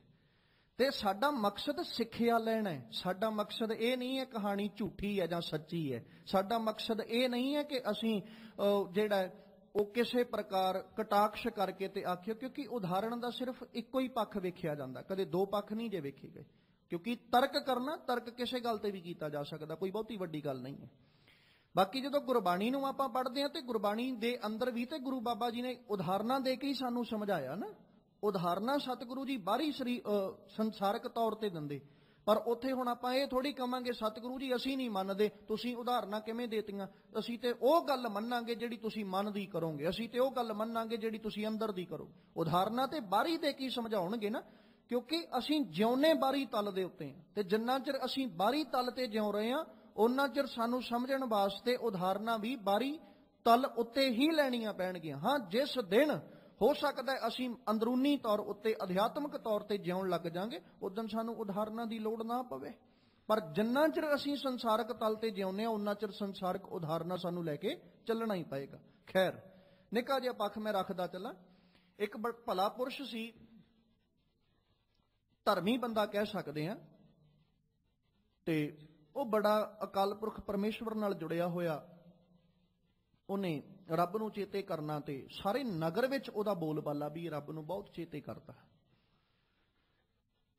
ਇੱਕ ਸਮਾਂ ਐਸਾ ਆਇਆ ਵੀ ਉਹ ਸਰੀਰ ਕਰਕੇ ਕਿਤੇ ਉਹਨੂੰ ਤਾਪ ਚੜ ਗਿਆ, ਰੋਗੀ ਹੋ ਗਿਆ, ਕਾਫੀ ਸਮਾਂ ਉਹ ਠੀਕ ਨਾ ਹੋਇਆ, ਤੇ ਉਸੇ ਨਗਰ ਦਾ ਇੱਕ ਜੈਲਦਾਰ ਅਖਵਾਉਂਦਾ ਮਨੁੱਖ ਉਹਦੇ ਕੋਲ ਚਲਾ ਗਿਆ। ਹੁਣ ਉਹਨੇ ਜਦੋਂ ਜਾ ਕੇ ਉਸ ਫਕੀਰ ਨੂੰ ਮਿਲਣਾ ਕੀਤਾ ਤੇ ਉਹਨੇ ਵੇਖਿਆ ਕਿ ਹੈਰਾਨ ਹੋ ਗਿਆ ਵੇਖ ਕੇ ਵੀ ਅਜੇ ਵੀ ਇਹ ਰੱਬ ਨੂੰ ਚੇਤੇ ਕਰੀ ਜਾਂਦਾ, ਵੀ ਇਹਨੇ ਕੋਈ ਸਰੀਰ ਦਾ ਬਹੁਤਾ ਖਿਆਲ ਨਹੀਂ ਰੱਖਿਆ, ਕਾਇਆ ਦਾ ਕੋਈ ਇਹਨੂੰ ਰੋਗੀ ਦਾ ਹੋਣ ਦਾ ਕੋਈ ਬਹੁਤਾ ਇਹਨੂੰ ਦੁੱਖ ਨਹੀਂ ਹੈ, ਤੇ ਅਜੇ ਵੀ ਰੱਬ ਦੀ ਯਾਦ ਵਿੱਚ ਬੈਠਾ, ਚਿੰਤਨ ਵਿੱਚ ਬੈਠਾ। ਉਹਨੇ ਇੱਕ ਗੱਲ ਕਹੀ, ਕਹਿੰਦਾ ਜੀ ਤੁਸੀਂ ਰੱਬ ਨੂੰ ਚੇਤੇ ਕਰਦੇ ਹੋ, ਨਿਤਾ ਪ੍ਰਤੀ ਚੇਤੇ ਕਰਦੇ ਹੋ, ਪਰ ਹੁਣ ਤੁਹਾਡਾ ਸਰੀਰ ਰੋਗੀ ਹੈ, ਤੁਸੀਂ ਕੁਝ ਦਿਨਾਂ ਵਾਸਤੇ ਆਰਾਮ ਕਰੋ। ਵੀ ਹੁਣ ਤੁਸੀਂ ਕਿਉਂ ਇਸ ਪ੍ਰਕਾਰ ਕਰ ਰਹੇ ਹੋ, ਇਦਾਂ ਕਿਉਂ ਤੁਸੀਂ ਹੁਣ ਵੀ ਵਿਚਰ ਰਹੇ ਹੋ। ਉਹ ਜਿਹੜਾ ਗੁਰਮੁਖ ਪਿਆਰਾ ਸੀ ਨਾ, ਦੋ ਕਪਲ ਤੇ ਚੁੱਪ ਹੋ ਗਿਆ, ਕੁਛ ਨਾ ਬੋਲਿਆ। ਉਹਨੇ ਇਸ਼ਾਰਾ ਕਰਕੇ ਨਾ ਉਹਨੂੰ ਆਪਣੇ ਕੋਲ ਬੁਲਾਇਆ, ਉਹਨੂੰ ਸਵਾਲ ਪਤਾ ਕੀ ਕੀਤਾ, ਕਹਿੰਦਾ ਤੇਰੇ ਕੋਲ ਜ਼ਮੀਨ ਕਿੰਨੀ ਕੁ ਹੈ, ਤੇਰੇ ਕੋਲ ਜ਼ਮੀਨ ਕਿੰਨੀ ਕੁ ਹੈ। ਉਹ ਜੈਲਦਾਰ ਸੀ, ਹੁਣ ਉਹਨੇ ਆਪਣੀ ਸਾਰੀ ਜ਼ਮੀਨ ਦੱਸ, ਕਹਿੰਦਾ ਜੀ ਮੇਰੇ ਕੋਲ 500 ਵੀਘੇ ਇਸੇ ਪਿੰਡ ਵਿੱਚ ਹੈ, 5 ਕੁ ਮਰੱਬੇ ਮੇਰੇ ਕੋਲ ਦੂਜੇ ਨਗਰ ਵਿੱਚ ਹੈ। ਉਹ ਫਕੀਰ ਸੁਣ ਕੇ ਕਹਿੰਦਾ ਜੇ ਤੈਨੂੰ 5 ਮਰੱਬੇ ਹੋਰ ਮਿਲਣ ਤੂੰ ਇਨਕਾਰ ਕਰ ਦੇਂਗਾ। ਹੁਣ ਪਲਟਿਆ ਵੇਖੋ ਸੁਣਨ ਵਾਲਾ, ਪਹਿਲੋਂ ਕਹਿੰਦਾ ਵੀ ਤੁਸੀਂ ਆਰਾਮ ਕਰੋ, ਰੱਬ ਨੂੰ ਤੁਸੀਂ ਰੋਜ਼ ਚੇਤਾ ਕਰਦੇ ਹੋ, ਵੀ ਹੁਣ ਕੁਝ ਦਿਨਾਂ ਵਾਸਤੇ ਤੁਸੀਂ ਆਰਾਮ ਕਰੋ। ਫਿਰ ਕੀ ਕਹਿੰਦਾ ਜੀ ਤੁਸੀਂ ਨਾਮ ਜਪਣ ਵਾਲੇ ਹੋ, ਜੇ ਤੁਸੀਂ ਕਹਿ ਦੋ ਤੇ ਹੋ ਸਕਦਾ ਮੈਨੂੰ 5 ਮਰੱਬੇ ਹੋਰ ਵੀ ਮਿਲ ਜਾਣ, ਵੀ ਤੁਸੀਂ ਕਹਿ ਦੋ ਵੀ ਹੋ ਸਕਦਾ ਮੈਨੂੰ 5 ਮਰੱਬੇ ਹੋਰ ਵੀ ਮਿਲ ਜਾਣ, ਤੁਹਾਡੀ ਰਸਨਾ ਦੇ ਕਹੇ ਹੋਏ ਬੋਲ ਵਿਅਰਥ ਨਹੀਂ ਜਾਣਗੇ। ਤੇ ਉੱਥੇ ਉਹਨੇ ਕਿਹਾ, ਕਹਿੰਦਾ ਭਲਿਆ ਜ਼ਮੀਨ ਤੇਰੇ ਕੋਲ 500 ਵੀਘੇ ਤੂੰ ਲੈ ਕੇ ਬੈਠਾ, 5 ਮੁਰੱਬੇ ਤੇਰੇ ਕੋਲ ਹੈਨ, ਅਜੇ ਵੀ ਤੇਰੇ ਅੰਦਰ ਦੀ ਲਾਲਸਾ ਮੁੱਕੀ ਨਹੀਂ ਹੈ, ਲਾਲਸਾ ਅਜੇ ਵੀ ਤੂੰ ਲੈ ਕੇ ਬੈਠਾ ਕਿ ਮੈਨੂੰ ਹੋਰ ਮਿਲ ਜਾਏ ਤੇ ਮੈਂ ਛੱਡਾਂਗਾ ਨਹੀਂ, ਅਜੇ ਜੇ ਹੋਰ ਮਿਲ ਗਿਆ ਤੇ ਮੈਂ ਤਿਆਗਾਂਗਾ ਨਹੀਂ, ਹੋਰ ਆਸ ਹੈ ਮੇਰੇ ਕੋਲ ਮੈਨੂੰ ਮਿਲ ਜਾਏ, ਤੇ ਤੂੰ ਖੁਦ ਇਸ ਗੱਲ ਨੂੰ ਪ੍ਰਗਟ ਕਰ ਰਿਹਾ। ਤੇ ਸੱਜਣਾ, ਜੇ ਮਾਇਆ ਵਾਲੇ ਪਾਸੇ, ਜ਼ਮੀਨ ਵਾਲੇ ਪਾਸੇ ਤੋਂ ਤੈਨੂੰ ਤ੍ਰਿਪਤੀ ਨਹੀਂ ਮਿਲੀ ਤੇ ਫਿਰ ਰੱਬ ਵਾਲੇ ਪਾਸੇ ਤੋਂ ਮੈਂ ਤ੍ਰਿਪਤ ਕਿਵੇਂ ਹੋ ਜਾ। ਮਨ ਅੱਜ ਵੀ ਕਹਿੰਦਾ ਉੱਠ ਕੇ ਮੈਂ ਹੋਰ ਚੇਤੇ ਕਰਾਂ। ਜਿਉਣਾ ਦੋਵਾਂ ਦਾ ਹੀ ਹੈ, ਇੱਕ ਸੰਸਾਰਕ ਤਲ ਤੇ ਜਿਉ ਰਿਹਾ ਤੇ ਇੱਕ ਧਾਰਮਿਕ ਤਲ ਤੇ ਜਿਉ ਰਿਹਾ। ਜਿਹੜਾ ਧਾਰਮਿਕ ਤਲ ਤੇ ਜਿਉਣ ਵਾਲਾ ਹੈ ਉਹ ਰੱਬ ਨੂੰ ਚੇਤੇ ਕਰਕੇ ਜਿਉ ਰਿਹਾ, ਤ੍ਰਿਪਤੀ ਉਹਦੀ ਵੀ ਕੋਈ ਨਹੀਂ। ਜਿਹੜਾ ਸੰਸਾਰਕ ਤਲ ਤੇ ਜਿਉ ਰਿਹਾ ਤੇ ਸੰਸਾਰਕ ਤਲ ਤੇ ਜਿਉਣ ਵਾਲੇ ਦੀ ਤ੍ਰਿਪਤੀ ਵੀ ਕੋਈ ਨਹੀਂ, ਕਿਉਂਕਿ ਦੋਵੇਂ ਹੀ ਅਤ੍ਰਿਪਤ ਨੇ। ਜਿਹੜਾ ਰੱਬੀ ਚਿੰਤਨ ਵਿੱਚ ਜੁੜਿਆ ਉਹਦਾ ਮਨ ਰੋਜ਼ ਕਹਿੰਦਾ ਹੈ ਕਿ ਮਨਾ ਹੋਰ ਚੇਤੇ ਕਰ, ਕਿਤੇ ਇੱਕ ਪਲ ਵੀ ਤੇਰਾ ਵਿਅਰਥ ਨਾ ਜਾਵੇ, ਇੱਕ ਪਲ ਤੈਨੂੰ ਚੇਤੇ ਆਵੇ। ਤੇ ਜਿਹੜਾ ਸੰਸਾਰਕ ਤਲ ਤੇ ਜਿਉਣ ਵਾਲਾ ਹੈ, ਤ੍ਰਿਪਤੀ ਉਹਦੇ ਕੋਲ ਵੀ ਕੋਈ ਨਹੀਂ। ਉਹ ਕਹਿੰਦਾ ਇੱਕ ਵੀ ਪਲ ਵਿਅਰਥ ਨਹੀਂ ਜਾਣਾ ਚਾਹੀਦਾ। ਉਹ ਕੀ ਕਰਦਾ ਹੈ? ਮਾਇਆ ਮਨੋ ਨਾ ਵਿਸਰੈ ਮੰਗਿਆ ਦਮਾ ਦਮ, ਸੋ ਪ੍ਰਭ ਚਿਤ ਨਾ ਆਵੀ ਨਾਨਕ ਨਹੀਂ ਕਰਾਂ। ਮੋਹ ਇੱਥੇ ਕੁ ਜਿਉਂਦਾ, ਕਿਉਂਕਿ ਮਨ ਮਾਇਆ ਮੈਂ ਫਸ ਰਹੇ ਹੋ। ਮਨ ਜਿੰਨਾ ਚਿਰ ਮਾਇਆ ਵਿੱਚ ਫਸਿਆ ਬੈਠਾ, ਮਾਇਆ ਦੇ ਨਸ਼ੇ ਵਿੱਚ ਬੈਠਾ, ਉਹਨਾਂ ਚਿਰ ਵਿਸਰਿਓ ਗੋਬਿੰਦ ਨਾਮ, ਉਹਨਾਂ ਚਿਰ ਰੱਬ ਚੇਤੇ ਨਹੀਂ ਆਏਗਾ। ਤੇ ਜੇ ਹੁਣ ਰੱਬ ਨੂੰ ਚੇਤੇ ਕਰਨਾ, ਫਿਰ ਮਾਇਆ ਦੇ ਉਹਦੇ ਫਾਹੇ ਵਿੱਚੋਂ, ਮਾਇਆ ਦੇ ਪੰਜੇ ਵਿੱਚੋਂ, ਜਾਂ ਮਾਇਆ ਦੇ ਸੰਗਲਾਂ ਵਿੱਚੋਂ ਕਹਿ ਲਈਏ, ਜਾਂ ਮਾਇਆ ਦੇ ਬੰਧਨਾਂ ਵਿੱਚੋਂ ਕਹਿ ਲਈਏ, ਫਿਰ ਆਜ਼ਾਦੀ ਚਾਹੀਦੀ ਹੈ। ਤੇ ਜਿੰਨਾ ਚਿਰ ਮਨ ਨੂੰ ਅਸੀਂ ਆਜ਼ਾਦ ਨਹੀਂ ਕਰ ਲੈਂਦੇ, ਉਹਨਾਂ ਚਿਰ ਅਸੀਂ ਚੇਤੇ ਨਹੀਂ ਕਰ ਸਕਦੇ। ਉਹਨਾਂ ਚਿਰ ਕਿੱਥੋਂ ਗੋਬਿੰਦ ਚੇਤੇ ਆਏਗਾ? ਜਿਸ ਇਨਸਾਨ ਨੂੰ ਇਸ ਗੱਲ ਦੀ ਚਿੰਤਾ ਹੈ ਕਿ ਮੈਂ ਅਜੇ ਹੋਰ ਜੋੜਨਾ, ਕਰੋੜਾਂ ਮੈਂ ਜੋੜ ਲਏ ਨੇ, ਪਰ ਅਜੇ ਅਰਬਾਂ ਤੱਕ ਮੈਂ ਪਹੁੰਚਿਆ ਨਹੀਂ, ਅਰਬਾਂ ਤੱਕ ਪਹੁੰਚਣਾ, ਜਿਹੜਾ ਅਰਬਾਂ ਜੋੜ ਕੇ ਬੈਠਾ ਉਹ ਇਹ ਆਸ ਲਾ ਕੇ ਬੈਠਾ ਕਿ ਮੈਂ ਅਜੇ ਖਰਬਾਂ ਜੋੜਨੇ ਨੇ, ਤੇ ਉਹ ਦਿਨ ਰਾਤ ਕਿਸ ਪਾਸੇ ਮਿਹਨਤ ਕਰੇਗਾ? ਅਰਬਾਂ ਤੇ ਖਰਬਾਂ ਇਕੱਠੇ ਕਰਨ ਵਾਲੀ ਮਿਹਨਤ ਕਰੇਗਾ। ਉਹ ਕਦੇ ਇਸ ਪਾਸੇ ਮਿਹਨਤ ਨਹੀਂ ਕਰੇਗਾ ਕਿ ਮੈਂ ਗੋਬਿੰਦ ਚੇਤੇ ਕਰ ਲਾਂ। ਇਸੇ ਕਰਕੇ ਤੇ ਬਾਪੂ ਜੀ ਨੇ ਬਾਣੀ ਚ ਆਖਿਆ ਨਾ, ਤ੍ਰਿਸ਼ਨਾ ਬਿਰਲੇ ਹੀ ਕੀ ਬੁੱਝੀ ਹੈ, ਕੋਟ ਜੋਰੇ ਲਾਖ ਕਰੋਰੇ, ਮਨ ਨਾ ਹੋਰੇ, ਪਰੇ ਪਰੇ ਹੀ ਕੋ ਲੁਝੀ ਹੈ। ਅਗਾਂ ਤੂੰ ਅਗਾਂ ਸਹਿਸ ਖੱਟੇ ਲੱਖ ਕੋ ਉਠਤਾਵੇ, ਤ੍ਰਿਪਤ ਨਾ ਆਵੇ ਮਾਇਆ ਪਾਛੈ ਪਾਵੇ। ਤ੍ਰਿਪਤੀ ਕਿੱਥੇ ਹੈ? ਕਿਤੇ ਵੀ ਨਹੀਂ। ਤੇ ਜਦੋਂ ਤ੍ਰਿਪਤੀ ਦੀ ਗੱਲ ਕੀਤੀ, ਫਿਰ ਮਾਲਕ ਜੀ ਕਹਿੰਦੇ ਭਾਈ ਤ੍ਰਿਪਤੀ ਹੋ ਜਾਂਦੀ ਹੈ, ਤ੍ਰਿਸ਼ਨਾ ਬੁੱਝ ਜਾਂਦੀ ਹੈ, ਪਰ ਉਸ ਵਕਤ ਜਦੋਂ ਆਪ ਗੁਰੂ ਕਿਰਪਾ ਕਰਦੇ, ਤ੍ਰਿਸ਼ਨਾ ਅਗਨ ਪ੍ਰਭ ਆਪ ਬੁਝਾਈ, ਨਾਨਕ ਉਧਰੇ ਪ੍ਰਭ ਸ਼ਰਨਾਈ, ਫਿਰ ਸਬਰ ਵੀ ਆ ਜਾਂਦਾ। ਪਰ ਸਬਰ ਉਦਣ ਹੀ ਆਏਗਾ ਨਾ ਜਿੱਦਣ ਮਾਇਆ ਦੇ ਫਾਹੇ ਵਿੱਚੋਂ, ਮਾਇਆ ਦੇ ਬੰਧਨਾਂ ਚੋਂ ਅਸੀਂ ਆਜ਼ਾਦ ਹੋ ਜਾਾਂਗੇ। ਜਿੰਨਾ ਚਿਰ ਉਹਦੇ ਵਿੱਚ ਬੈਠੇ ਆ, ਉਹਨਾਂ ਚਿਰ ਕੀ ਤ੍ਰਿਪਤੀ ਆਏਗੀ ਸਾਨੂੰ? ਅਸੀਂ ਕਿਵੇਂ ਤ੍ਰਿਪਤ ਹੋ ਜਾਾਂਗੇ? ਤੇ ਉਸ ਤੋਂ ਬਾਅਦ ਚ ਨਾ, ਜਦੋਂ ਮਾਇਆ ਦੇ ਨਸ਼ੇ ਵਿੱਚ ਫਸਿਆ ਹੋਇਆ, ਮਾਇਆ ਦੇ ਫਾਹਾਂ ਵਿੱਚ ਫਸਿਆ ਹੋਇਆ ਮਨੁੱਖ ਜਿਹੜਾ ਕਹਿੰਦਾ ਜੀ ਇਹ ਰੱਬ ਦੀ ਕਿਰਪਾ ਹੈ, ਮਤਲਬ ਇਹ ਰੱਬ ਦੇ ਕੀਤਿਆਂ ਹੀ ਹੋ ਰਿਹਾ, ਰੱਬ ਨੇ ਮੇਰੀ ਕਿਸਮਤ ਹੀ ਐਸੀ ਲਿਖੀ ਹੈ। ਸਤਿਗੁਰੂ ਜੀ ਨੇ ਇੱਕ ਬੜਾ ਪਿਆਰਾ ਜ਼ਿਕਰ ਕੀਤਾ। ਮਾਰਕ ਕਹਿੰਦੇ ਕਲਮ ਤੇ ਤੇਰੇ ਹੱਥ ਵਿੱਚ ਹੈ, ਤੂੰ ਕਿਵੇਂ ਕਹਿ ਦੇਂਗਾ ਵੀ ਰੱਬ ਨੇ ਲਿਖਿਆ ਹੈ?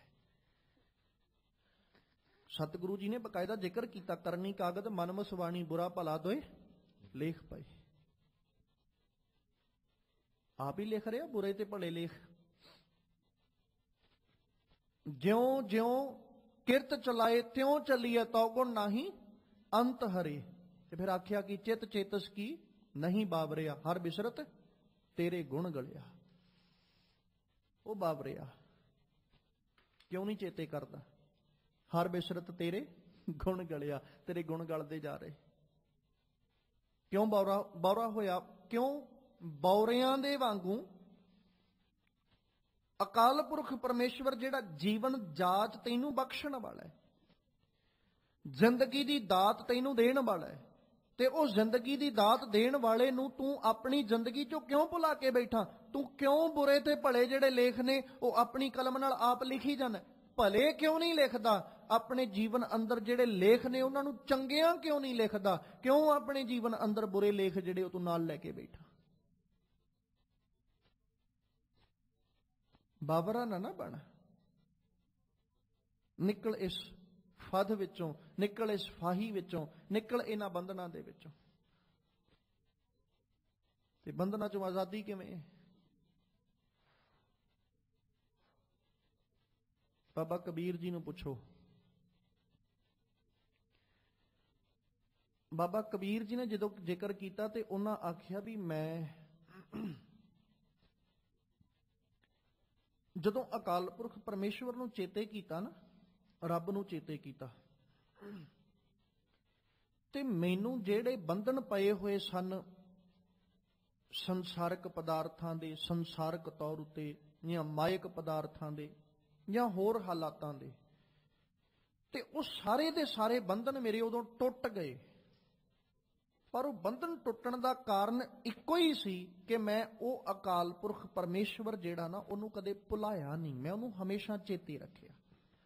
ਜਦੋਂ ਮੈਂ ਉਹਨੂੰ ਚੇਤੇ ਕੀਤਾ ਜਾਂ ਉਹਨੂੰ ਚੇਤੇ ਕਰਨ ਲੱਗ ਪਿਆ, ਜਦੋਂ ਉਹਦੀ ਯਾਦ ਵਿੱਚ ਜੁੜ ਗਿਆ, ਉਸ ਵਕਤ ਬਾਬਾ ਕਬੀਰ ਜੀ ਕਹਿੰਦੇ ਮੇਰੇ ਸਾਰੇ ਬੰਧਨ ਟੁੱਟ ਗਏ। ਜਿਹਨੂੰ ਉਹਨਾਂ ਆਪਣੇ ਪਾਵਨ ਬਚਨਾਂ ਚ ਆਖਿਆ, ਗੰਗਾ ਕੀ ਲਹਿਰ ਮੇਰੀ ਟੁੱਟੀ ਜੰਜੀਰ, ਟੁੱਟ ਗਈਆਂ ਜੰਜੀਰਾਂ ਸਾਰੀਆਂ।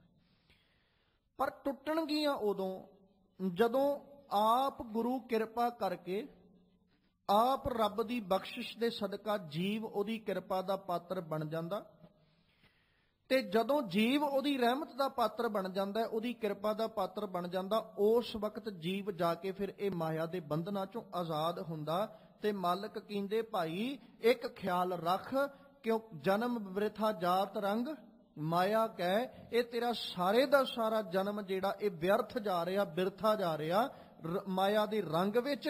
ਇਸ ਲਈ ਹੁਣ ਤੇਰੇ ਕੋਲ ਸਮਾਂ ਹੈ, ਇਹ ਤੇਰੀ ਅਵਸਰ, ਇਹ ਤੇਰੀ ਵਾਰ, ਕੱਟ ਪੀਤਰ ਤੂੰ ਦੇਖ ਮੁਰਾਰ, ਇਹਨੂੰ ਭੁਲਾ ਨਾ ਸਗੋਂ ਚੇਤੇ ਕਰ। ਕਿਉਂਕਿ ਸਰੰਜਾਮ ਲਾਗ ਭਵਜਲ ਤਰਨ ਕਹਿ, ਭਵਜਲ ਤਰਨ ਦਾ ਕੋਈ ਪ੍ਰਬੰਧ ਕਰ, ਐਵੇਂ ਕਿਤੇ ਮਾਇਆ ਦੇ ਰੰਗ ਵਿੱਚ ਆਪਣਾ ਜੀਵਨ ਵਿਅਰਥ ਨਾ ਲੰਘਾ ਕੇ ਚਲਾ ਜਾਈਂ। ਐਵੇਂ ਮਾਇਆ ਦੇ ਰੰਗ ਵਿੱਚ ਕਿਤੇ ਜ਼ਿੰਦਗੀ ਦਾ ਸਮਾਂ ਅਜਾਈਂ ਗਵਾ ਕੇ ਨਾ ਚਲਾ ਜਾਈਂ। ਕੋਈ ਨਾ ਕੋਈ ਸਰੰਜਾਮ, ਕੋਈ ਨਾ ਕੋਈ ਇੰਤਜ਼ਾਮ ਕਰ, ਪ੍ਰਬੰਧ ਕਰ। ਕੋਈ ਕੀ ਪ੍ਰਬੰਧ ਕੀਤਾ ਤੂੰ? ਤੇਰੇ ਹਾਲਾਤ ਤੇ ਇਹ ਮਾਲਕ ਜੀ ਨੇ, ਸਤਿਗੁਰੂ ਜੀ ਨੇ ਵੇਖਿਆ ਨਾ, ਜਦੋਂ ਇਸ ਮਨੁੱਖ ਨੂੰ ਵੀ ਇਹ ਸੰਸਾਰਕ ਜੀਵਨ ਜਿਉਂਦਾ ਹੋਇਆ ਇੰਨਾ ਕੁ ਜ਼ਿਆਦਾ ਮਾਇਕ ਪਦਾਰਥਾਂ ਦੇ ਵਿੱਚ ਗਰਸਿਆ ਜਾ ਚੁੱਕਾ, ਫਸ ਚੁੱਕਾ, ਇਹ ਹੁਣ ਇਹ ਪੁਕਾਰ ਕਰਨ ਜੋਗਾ ਵੀ ਨਹੀਂ ਰਿਹਾ। ਜਦੋਂ ਪੁਕਾਰ ਕਰਨ ਜੋਗਾ ਵੀ ਨਹੀਂ ਨਾ ਰਿਹਾ, ਮਾਲਕ ਨੇ ਇਹਨੂੰ ਬਾਰ-ਬਾਰ ਸੰਬੋਧਨ ਕਰਕੇ ਸਮਝਾਇਆ ਕਿ ਭਾਈ ਮਿਲ ਜਗਦੀਸ਼ ਮਿਲਣ ਕੀ ਬਰੀਆ, ਚਿਰੰਕਾਲ ਇਹ ਦੇ ਸੰਜਰੀਆ। ਸਤਿਗੁਰੂ ਬਾਰ-ਬਾਰ ਸਮਝਾਉਂਦੇ ਕਿ ਤੈਨੂੰ ਇਹ ਸਮਾਂ ਮਿਲਿਆ, ਤੈਨੂੰ ਇਹ ਮੌਕਾ ਮਿਲਿਆ, ਤੇ ਇਸ ਮੌਕੇ ਨੂੰ ਅਜਾਈ ਨਾ ਗਵਾ, ਕਿਤੇ ਜਨਮ ਮਾਇਆ ਦੇ ਰੰਗ ਵਿੱਚ ਹੀ ਨਾ ਕੱਢ ਦਈ, ਫਸਿਆ ਹੋਇਆ ਹੀ ਨਾ ਕੱਢ ਦਈ, ਕਿਤੇ 4 ਦਿਨ ਆਜ਼ਾਦੀ ਦੇ ਵੀ ਮਾਣ ਲਾ। ਮਨੁੱਖ ਆਜ਼ਾਦੀ ਸਰੀਰਕ ਤੌਰ ਤੇ ਜਦੋਂ ਗੱਲ ਕਰਾਂਗੇ ਤੇ ਕਿੰਨੀ ਆਜ਼ਾਦੀ ਚਾਹੁੰਦਾ ਮਨੁੱਖ? ਮੈਨੂੰ ਕੋਈ ਰੋਕਣ ਵਾਲਾ ਨਾ ਹੋਵੇ, ਆਜ਼ਾਦੀ ਚਾਹੀਦੀ ਹੈ। ਮੈਂ ਜਿੱਦਾਂ ਦੇ ਮਰਜ਼ੀ ਆਪਣੇ ਵਸਤਰ ਸਰੀਰ ਉੱਤੇ ਪਾਵਾਂ, ਮੈਨੂੰ ਕੋਈ ਇਹ ਕਹਿਣ ਵਾਲਾ ਨਾ ਹੋਵੇ ਤੂੰ ਇਦਾਂ ਦਾ ਪਹਿਰਾਵਾ ਕਿਉਂ ਪਾਇਆ। ਆਜ਼ਾਦੀ ਚਾਹੀਦੀ ਹੈ। ਮੈਂ ਜਿੱਥੇ ਮਰਜ਼ੀ ਜਾ ਕੇ ਵਿਚਰਾਂ, ਮੈਨੂੰ ਕੋਈ ਪੁੱਛਣ ਵਾਲਾ ਨਾ ਹੋਵੇ ਤੂੰ ਕਿੱਥੇ ਚੱਲੇ ਆ। ਆਜ਼ਾਦੀ ਮੰਗਦਾ ਮਨੁੱਖ। ਮੈਂ ਆਪਣਾ ਹਰ ਕਰਮ ਆਪਣੀ ਮਰਜ਼ੀ ਨਾਲ ਕਮਾ ਸਕਾਂ, ਮੈਨੂੰ ਕੋਈ ਕਿਸੇ ਪ੍ਰਕਾਰ ਰੋਕੇ ਨਾ, ਕੋਈ ਪੁੱਛੇ ਨਾ। ਆਜ਼ਾਦੀ ਲੱਭਦਾ ਮਨੁੱਖ ਸੰਸਾਰਕ ਤੌਰ ਤੇ। ਤੇ ਜਦੋਂ ਮਾਲਕ ਜੀ ਨੇ ਕਿਹਾ, ਓਏ ਮਨਾ, ਤੂੰ ਆਜ਼ਾਦੀ ਕਿਸ ਦਿਨ ਲੱਭੇਂਗਾ? ਇਹ ਤੇ ਕੈਦ ਵਿੱਚ ਬੈਠਾ ਹੀ ਮਾਇਆ ਦੇ ਰੰਗਾਂ 'ਚ ਮਸਤ ਹੋਇਆ ਬੈਠਾ। ਬਸ ਉਸੇ ਤਰ੍ਹਾਂ ਹੀ ਹੈ, ਜਿਸ ਦਿਨ ਕੈਦੀ ਨੂੰ ਪਤਾ ਲੱਗ ਜਾਂਦਾ ਨਾ ਮੈਂ ਕੈਦ ਵਿੱਚ ਆ, ਜੇ ਤੇ ਉੱਥੇ ਉਹ ਬਹਿ ਜੇ ਕੰਪਰੋਮਾਈਜ਼ ਕਰਕੇ ਵੀ ਮੈਂ ਬੈਠਾ, ਕੋਈ ਗੱਲ ਨਹੀਂ, ਕੈਦ ਹੀ ਹੈ, ਫਿਰ ਉਹ ਓਨੇ ਕੁ 'ਚ ਹੀ ਪ੍ਰਸੰਨ ਹੋ ਜਾਂਦਾ। ਤੇ ਜੇ ਉਹ ਆਜ਼ਾਦੀ ਚਾਹੁੰਦਾ, ਫਿਰ ਕੋਈ ਨਾ ਕੋਈ ਯਤਨ ਕਰਦਾ ਵੀ ਹੁਣ ਮੈਂ ਕੋਈ ਨਾ ਕੋਈ ਪ੍ਰਬੰਧ ਕਰਾਂ, ਕੋਈ ਨਾ ਕੋਈ ਇੰਤਜ਼ਾਮ ਕਰਾਂ, ਮੈਂ ਆਜ਼ਾਦ ਹੋਵਾਂ। ਤੇ ਸਾਡੇ ਮਨਾਂ ਨੇ ਬਹੁਤਾ ਕੰਪਰੋਮਾਈਜ਼ ਕੀਤਾ ਹੋਇਆ ਹੈ, ਮਾਇਆ ਦੇ ਰੰਗ ਵਿੱਚ ਰੰਗਿਆ ਹੋਇਆ ਨੇ, ਕੈਦ ਵਿੱਚ ਬੈਠਿਆਂ ਨੇ ਕੰਪਰੋਮਾਈਜ਼ ਕੀਤਾ ਹੋਇਆ। ਕੋਈ ਗੱਲ ਨਹੀਂ, ਮਾਇਆ ਦੇ ਰੰਗ ਨੇ, ਚਾਰਕ ਇਧਰਲੇ ਪਾਸਿਓਂ ਰੰਗ ਵੇਖ ਲੈਂਦਾ, ਚਾਰਕ ਰੰਗ ਦੂਜੇ ਪਾਸਿਓਂ ਵੇਖ ਲੈਂਦਾ, ਪਰ ਮਨ ਨੇ ਕਦੇ ਇਹ ਨਹੀਂ ਸੋਚਿਆ ਕਿ ਮੈਂ ਆਜ਼ਾਦ ਹੋਣਾ। ਮਨ ਨੇ ਕਦੇ ਇਹ ਨਹੀਂ ਵਿਚਾਰਿਆ ਕਿ ਮੈਨੂੰ ਆਜ਼ਾਦੀ ਚਾਹੀਦੀ ਹੈ, ਕਿਉਂਕਿ ਇਹਨੇ ਇੰਨਾ ਕੁ ਜ਼ਿਆਦਾ ਕੰਪਰੋਮਾਈਜ਼ ਕਰ ਲਿਆ ਕਿ ਹੁਣ ਆਜ਼ਾਦੀ ਚਾਹੁੰਦਾ ਹੀ ਨਹੀਂ ਹੈ। ਕਹਿੰਦਾ ਵੀ ਮੈਂ ਇੱਥੇ ਫਸਿਆ ਚੰਗਾ ਆ, ਮੈਂ ਇੱਥੇ ਬੈਠਾ ਚੰਗਾ ਆ। ਦਿਨ ਰਾਤ ਇਹ ਮਾਇਆ ਦੇ ਹੱਥੋਂ ਠੱਗਿਆ ਜਾ ਰਿਹਾ, ਦਿਨ ਰਾਤ ਮਾਇਆ ਦੇ ਹੱਥੋਂ ਲੁੱਟਿਆ ਜਾ ਰਿਹਾ, ਦਿਨ ਰਾਤ ਇਹਨੂੰ ਮਾਰ ਪੈ ਰਹੀ ਹੈ, ਪਰ ਕਿਸੇ ਪ੍ਰਕਾਰ ਵੀ ਮਨ ਸਮਝਿਆ ਨਹੀਂ। ਇਹਨੂੰ ਸੋਝੀ ਨਹੀਂ ਆਈ ਵੀ ਮੈਂ ਕਿਸੇ ਤਰ੍ਹਾਂ ਆਜ਼ਾਦੀ ਮਾਣ ਸਕਾਂ। ਮਨ ਗੁਲਾਮ ਹੋ ਕੇ ਰਹਿ ਗਿਆ। ਫਿਰ ਮਾਲਕ ਜੀ ਕਹਿੰਦੇ ਦੂਜੀ ਪੰਕਤੀ 'ਚ, ਕਹੋ ਨਾਨਕ ਬਿਨ ਹਰ ਭਜਨ।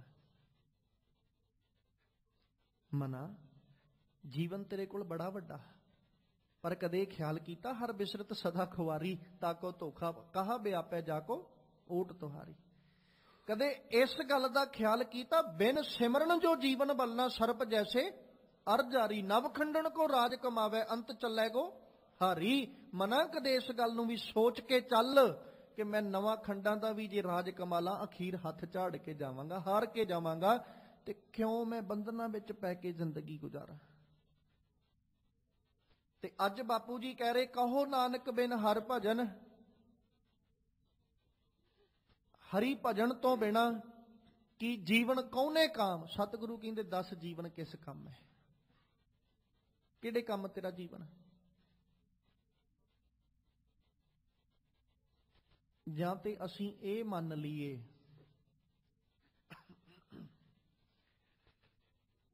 ਕਿ ਸਾਨੂੰ ਜ਼ਿੰਦਗੀ ਮਿਲੀ ਤੇ ਹੈ, ਜੀਵਨ ਮਿਲਿਆ ਤੇ ਹੈ, ਪਰ ਇਹ ਸਿਰਫ ਮਾਇਆ ਦੇ ਰੰਗ ਵੇਖਣ ਵਾਸਤੇ ਮਿਲਿਆ। ਜਾਂ ਤੇ ਅਸੀਂ ਇੱਥੇ ਇੱਕ ਕੰਪਰੋਮਾਈਜ਼ ਕਰ ਲਈਏ। ਜੇ ਤੇ ਇੱਥੇ ਇੱਕ ਕੰਪਰੋਮਾਈਜ਼ ਕਰ ਸਕਦੇ ਆ, ਬਹੁਤਾਤ ਕਰ ਸਕਦੇ ਆ, ਨਹੀਂ ਕੀਤਾ ਵੀ ਹੋਇਆ, ਅਸੀਂ ਇੱਥੋਂ ਤੱਕ ਕਿਸੇ ਸਾਡੀ ਰੋਜ਼ਾਨਾ ਦੀ ਰੁਟੀਨ ਕੀ ਕਹਿ ਰਹੀ ਹੈ, 4 ਦਿਨਾਂ ਦੀ ਜ਼ਿੰਦਗੀ ਆ, ਖਾਓ ਪੀਓ, ਇਹੀ ਕਹਿੰਦੇ ਆ ਨਾ ਵੀ ਅਸੀਂ ਇੰਨਾ ਕੁ ਜ਼ਿਆਦਾ ਇੱਥੋਂ ਤੱਕ ਸੀਮਤ ਹੋ ਚੁੱਕੇ ਆ, ਸਾਡੀ ਮਾਨਸਿਕਤਾ ਇੱਥੋਂ ਤੱਕ ਸੀਮਤ ਹੋ ਚੁੱਕੀ ਹੈ। ਤੇ ਜੇ ਸਿਰਫ ਇਸੇ ਕੰਮ ਲਈ ਹੁੰਦਾ ਜੀਵਨ, ਮਾਲਕ ਜੀ ਬਾਣੀ 'ਚ ਕਿਉਂ ਕਹਿੰਦੇ ਖਾਣਾ ਪੀਣਾ ਹੱਸਣਾ ਸੌਣਾ ਵਿਸਰ ਗਿਆ ਹੈ, ਮਰਨਾ ਕਿਉਂ ਮਾਲਕ ਕਹਿੰਦੇ ਖਸਮ ਵਿਸਾਰ ਖੁਆਰੀ ਕੀਨੀ ਤ੍ਰਿਗ ਜੀਵਨ ਨਹੀਂ ਰਹਿਣਾ, ਕਿਉਂ ਸਤਿਗੁਰੂ ਕਹਿੰਦੇ ਤੇਰਾ ਜੀਵਨ ਤਰਕਾਰਯੋਗ ਹੈ। ਤੇ ਜੇ ਸਿਰਫ ਇੱਥੋਂ ਤੱਕ ਹੀ ਸੀਮਤ ਹੁੰਦਾ ਤੇ ਮਾਲਕ ਪਾਤਸ਼ਾਹ ਕਿਉਂ ਬਾਰ-ਬਾਰ ਸਾਨੂੰ ਕਹਿੰਦੇ ਹੋ ਤੇਰਾ ਜਨਮ ਵਿਅਰਥ ਜਾ ਰਿਹਾ ਹੈ, ਤੇਰਾ ਜਨਮ ਜਾ ਰਿਹਾ ਹੈ, ਬੀਤ ਜਾ ਹੈ ਜਨਮ ਅਕਾਜ ਰੇ, ਤੇਰਾ ਜਨਮ ਅਕਾਰਜ ਲੰਘਦਾ ਜਾ ਰਿਹਾ ਹੈ। ਕਿਉਂ ਗੁਰੂ ਤੇਗ ਬਹਾਦਰ ਸਾਹਿਬ ਆਰੰਭਤਾ ਜੀ ਕਹਿ ਦਿੰਦੇ ਗੁਣ ਗੋਬਿੰਦ ਗਾਇਓ ਨਹੀਂ ਜਨਮ ਅਕਾਰਥ ਕੀਨ। ਇਹਦਾ ਮਤਲਬ ਕਿਤੇ ਨਾ ਕਿਤੇ ਇਹ ਬਾਤ ਸਾਨੂੰ ਮੰਨਣੀ ਪਏਗੀ ਕਿ ਰੱਬ ਦੇ ਭਜਨ ਵਾਸਤੇ ਸਾਨੂੰ ਇਹ ਜੀਵਨ ਮਿਲਿਆ ਹੈ। ਜੇ ਕਿਤੇ ਸਿਰਫ ਮਾਇਆ ਪਦਾਰਥਾਂ ਤੱਕ ਹੀ ਮਿਲਿਆ ਹੁੰਦਾ ਤੇ ਫਿਰ ਮਾਲਕ ਬਾਰ-ਬਾਰ ਸੰਬੋਧਨ ਕਰਕੇ ਸਾਨੂੰ ਕਹਿੰਦੇ ਨਾ ਵੀ ਤੂੰ ਭਾਈ ਕਿਸ ਪਾਸੇ ਤੁਰਿਆ ਜਾਂਦਾ। ਫਿਰ ਮਾਲਕ ਹੋ ਸਕਦਾ ਇਸ ਪਾਸੇ ਹੀ ਕਹਿ ਦਿੰਦੇ ਵੀ ਮਾਇਆ ਦੇ ਰੰਗ 'ਚ ਹੋਰ ਮਸਤ ਹੋ, ਪਰ ਨਹੀਂ, ਇਹਨੂੰ ਮਸਤ ਹੋਏ ਨੂੰ ਵੇਖਿਆ ਮਾਲਕ ਕਹਿੰਦੇ ਨਹੀਂ ਸੱਜਣਾ, ਮਸਤ ਨਹੀਂ ਹੋਣਾ, ਇੱਥੋਂ ਬਾਹਰ ਨਿਕਲ, ਇਹਦੇ ਬੰਧਨਾਂ 'ਚ ਫਸਣਾ ਨਹੀਂ, ਇੱਥੋਂ ਆਜ਼ਾਦ ਹੋ, ਇਹਨਾਂ ਬੰਧਨਾਂ 'ਚ ਫਸ ਕੇ ਜ਼ਿੰਦਗੀ ਅਜਾਈ ਨਾ ਲੰਘਾ, ਕਿਉਂਕਿ ਨਾ ਬਿਨ ਹਰ ਭਜਨ ਜੀਵਨ ਕਉਨੇ ਕਾਮ। ਤੇਰਾ ਜੀਵਨ ਦੱਸ ਕਿਸ ਲੇਖੇ ਵਿੱਚ ਲਾਏਗਾ ਜੇ ਤੇਰੇ ਕੋਲ ਰੱਬੀ ਭਜਨ ਹੀ ਨਹੀਂ ਹੈ, ਰੱਬੀ ਬੰਦਗੀ ਨਹੀਂ ਹੈ ਤੇਰੇ ਕੋਲ। ਤੇ ਆਪਣੇ ਮਨ ਨੂੰ ਅੱਜ ਅਸੀਂ ਸਮਝਾ ਕੇ ਚੱਲੀਏ, ਕੱਲਾ ਇਹ ਸਿੱਖਿਆ ਵਾਸਤੇ ਨਹੀਂ ਹੈ ਵੀ ਜੀਵਨ ਕਉਨੇ ਕਾਮ। ਸਤਿਗੁਰੂ ਨੇ ਕਿਸੇ ਨੂੰ ਆਖਿਆ ਵੀ ਤੇਰਾ ਜੀਵਨ ਕਿਸ ਕੰਮ, ਉੱਥੇ ਗੱਲ ਸਾਡੀ ਹੈ। ਅਸੀਂ ਆਪਣੇ ਮਨਾਂ ਨੂੰ ਕਹਿਣਾ ਕਹੋ ਨਾਨਕ ਬਿਨ ਹਰ ਭਜਨ ਜੀਵਨ ਕਉਨੇ ਕਾਮ। ਮਨਾ ਤੂੰ ਵੀ ਤੇ ਮਾਇਆ ਦੇ ਰੰਗ 'ਚ ਹੀ ਫਸਿਆ ਬੈਠਾ। ਗੁਰਬਾਣੀ ਜਿਹੜੀ ਹੈ ਨਾ, ਇਹ ਸਵੈ ਪੜਚੋਲ ਵਾਸਤੇ ਹੈ, ਆਪਣੀ ਪੜਚੋਲ ਵਾਸਤੇ ਹੈ। ਜਿਸ ਦਿਨ ਆਪਣੀ ਪੜਚੋਲ ਕਰ ਲਾਂਗੇ ਉਦਣ ਕਹਿ ਸਕਦੇ ਹਾਂ ਬਾਣੀ ਸਿੱਖਿਆ ਵਾਸਤੇ, ਬਾਣੀ ਦੂਜਿਆਂ ਵਾਸਤੇ ਹੈ। ਪਰ ਜਿੰਨਾ ਚਿਰ ਆਪਣੀ ਪੜਚੋਲ ਨਹੀਂ ਨਾ ਕਰ ਸਕੇ ਉਹਨਾਂ ਚਿਰ ਆਪਣੇ ਲਈ ਹੋਈ ਹੈ। ਪਹਿਲੋਂ ਆਪਣੀ ਸਵੈ ਪੜਚੋਲ। ਇਸੇ ਕਰਕੇ ਤੇ ਸਤਿਗੁਰੂ ਜੀ ਕਹਿੰਦੇ ਆਪਨੜਾ ਗਿਰੀਵਾਨ ਮੈਂ ਸਿਰ ਨੀਵਾਂ ਕਰ ਦੇਖ। ਪਹਿਲੋਂ ਆਪਣੜੇ ਗਿਰੀਵਾਨ 'ਚ ਝਾਤ ਮਾਰ, ਬੇਗਾਨੇ ਦਾ ਗਿਰੀਵਾਨ ਫਿਰ ਫਰੋਲਾਂਗੇ, ਬੇਗਾਨੇ ਦਾ ਗਿਰੀਵਾਨ ਫਿਰ ਵੇਖਾਂਗੇ। ਪਹਿਲੋਂ ਆਪਣਾ ਗਿਰੀਵਾਨ ਵੇਖ, ਪਹਿਲੋਂ ਆਪਣੀ ਪੀੜ੍ਹੀ ਥੱਲੇ ਸੋਟਾ ਮਾਰੀਏ, ਬਗਾਨਿਆਂ ਦੀਆਂ ਪੀੜ੍ਹੀਆਂ ਥੱਲੋਂ ਫਿਰ ਮਾਰਾਂਗੇ। ਪਹਿਲੋਂ ਆਪਣਾ ਤੇ ਵੇਖੀਏ ਕੀ ਹੈ, ਅਸੀਂ ਕਿੱਥੇ ਕੁ ਖੜੋਤੇ ਆ, ਪਹਿਲੋਂ ਇਸ ਵੱਲ ਝਾਤ ਮਾਰੀਏ। ਅਸੀਂ ਕਿੰਨੀ ਕੁ ਮਾਨਸਿਕਤਾ ਦੇ ਕਾਬਲ ਆ, ਕਿੱਡੀ ਕੁ ਸਾਡੀ ਸੋਚ ਵਿਸ਼ਾਲ ਹੈ, ਕਿੱਡੀ ਕੁ ਅਸੀਂ ਮੱਤ ਵਿਸ਼ਾਲ ਲੈ ਕੇ ਬੈਠੇ ਆ, ਕਿੰਨਾ ਕੁ ਜ਼ਿਆਦਾ ਅਸੀਂ ਧਰਮ ਦੇ ਰਾਹ ਤੇ ਤੁਰ ਪਏ ਆ, ਕਿੱਡੇ ਕੁ ਵੱਡੇ ਅਸੀਂ ਧਰਮੀ ਬਣ ਗਏ ਆ, ਕਿੱਡੇ ਕੁ ਅਸੀਂ ਚੰਗੇ ਬਣ ਗਏ ਆ। ਪਹਿਲੋਂ ਆਹ ਚੀਜ਼ਾਂ ਵੇਖੀਏ, ਇਹ ਨਾ ਵੇਖੀਏ ਦੂਜਾ ਕਿੰਨਾ ਮਾੜਾ ਹੈ। ਪਹਿਲੋਂ ਆਪਣਾ ਆਪਾ ਪੜਚੋਲੀਏ, ਕਿਉਂਕਿ ਗੁਰਬਾਣੀ ਸਵੈ ਪੜਚੋਲ ਵਾਸਤੇ ਹੈ, ਗੁਰਬਾਣੀ ਦੂਜਿਆਂ ਲਈ ਬਾਅਦ ਵਿੱਚ। ਜੇ ਆਪਾਂ ਇਹ ਲਫ਼ਜ਼ ਵਰਤ ਲਈਏ ਨਾ ਕਿ ਗੁਰੂ ਨਾਨਕ ਨੇ ਗੁਰਬਾਣੀ ਸਿੱਖਾਂ ਦੀ ਝੋਲੀ 'ਚ ਪਾਈ ਹੈ, ਸਿੱਖਾ ਤੇਰੀ ਸਵੈ ਪੜਚੋਲ ਵਾਸਤੇ ਹੈ। ਜਿੱਦਣ ਤੂੰ ਆਪਣੀ ਪੜਚੋਲ ਕਰ ਲੇਗਾ ਉਦਣ ਗੁਰਬਾਣੀ ਹੈ ਸਰਬ ਸਾਂਝੀ। ਹੋ ਸਕਦਾ ਅਨ ਧਰਮੀ ਮਨੁੱਖ ਉਹ ਗੁਰਬਾਣੀ ਦੀ ਬਾਤ ਮੰਨੇ ਨਾ ਮੰਨੇ, ਪਰ ਸਿੱਖਾ ਤੇਰੇ ਲਈ ਇਹ ਇੱਕ ਗੁਰੂ ਪਾਤਸ਼ਾਹ ਦਾ ਹੁਕਮ ਹੈ ਤੇ ਫਿਰ ਤੈਨੂੰ ਇਹ ਮੰਨਣਾ ਹੀ ਪੈਣਾ। ਅਨ ਧਰਮ ਦਾ ਮਨੁੱਖ ਮੰਨੇ ਭਾਵੇਂ ਨਾ ਮੰਨੇ, ਉਹ ਉਹਦੇ ਉੱਤੇ ਨਿਰਭਰ ਕਰਦਾ ਹੈ, ਪਰ ਸਿੱਖਾ ਤੂੰ ਇਨਕਾਰੀ ਨਹੀਂ ਹੋ ਸਕਦਾ, ਤੈਨੂੰ ਮੰਨਣਾ ਹੀ ਪੈਣਾ। ਤੂੰ ਆਪਣੀ ਸਵੈ ਪੜਚੋਲ ਕਰ। ਪਹਿਲੋਂ ਆਪਣੇ ਮਨ ਨੂੰ, ਆਪਾਂ ਆਪਣੇ ਮਨ ਨੂੰ ਪੁੱਛੀਏ ਕਿ ਮਨਾ ਤੂੰ ਵੀ ਮਾਇਆ ਦੇ ਨਸ਼ੇ ਵਿੱਚ ਫਸਿਆ ਹੋਇਆ, ਤੈਨੂੰ ਰੱਬ ਚੇਤੇ ਹੈ ਕਿ ਨਹੀਂ? ਆਪਣੇ ਮਨ ਨੂੰ ਅੱਜ ਪੁੱਛੀਏ ਵੀ ਤੈਨੂੰ ਵੀ ਗੋਬਿੰਦ ਦਾ ਨਾਮ ਭੁੱਲਿਆ, ਤੇ ਮਨ ਕੀ ਕਹੇਗਾ? ਵੀ ਚੇਤੇ ਹੈ ਮੈਨੂੰ? ਨਹੀਂ, ਮਨ ਅੱਜ ਸਾਡਾ ਵੀ ਕਹੇਗਾ ਵੀ ਮੈਨੂੰ ਵੀ ਚੇਤੇ ਨਹੀਂ ਹੈ। ਤੇ ਇਸੇ ਕਰਕੇ ਤੇ ਸਤਿਗੁਰੂ ਨੇ ਮਨ ਨੂੰ ਕਿਹਾ ਸੀ, ਮਨ ਰੇ ਕੌਣ ਕੁਮਤ ਤੈ ਲੀਨੀ, ਪਰ ਦਾਰਾ ਨਿੰਦਿਆ ਰਸ ਰਚਿਓ, ਰਾਮ ਭਗਤ ਨਹਿ ਕੀਨੀ। ਕਿੱਥੇ ਫਸਿਆ ਬੈਠਾ ਮਨਾ? ਤੇ ਜਿਹੜਾ ਮਨ ਕੁਮਤ ਵਿੱਚ ਬੈਠਾ ਹੋਇਆ ਸੀ, ਉਸੇ ਮਨ ਨੂੰ ਕਿਹਾ ਉਹ ਤੂੰ ਗੰਦਾ ਹੋ ਚੁੱਕਾ ਹੈ, ਪਰ ਤੈਨੂੰ ਸੁੱਟ ਨਹੀਂ ਸਕਦੇ, ਹੈ ਤੂੰ ਰੱਬ ਦਾ ਮੂਲ, ਉਹਨੂੰ ਪਛਾਣ। ਹੈ ਤੂੰ ਉਸੇ ਦੀ ਜੋਤ, ਹੈ ਤੂੰ ਉਸੇ ਚੋਂ ਹੀ ਵਿਛੜਿਆ ਹੋਇਆ, ਤੇ ਅਸੀਂ ਤੈਨੂੰ ਮਾੜਾ ਕਿਵੇਂ ਕਹਿ ਦਈਏ? ਤੈਨੂੰ ਬੁਰਾ ਕਿਵੇਂ ਕਹਿ ਦਈਏ?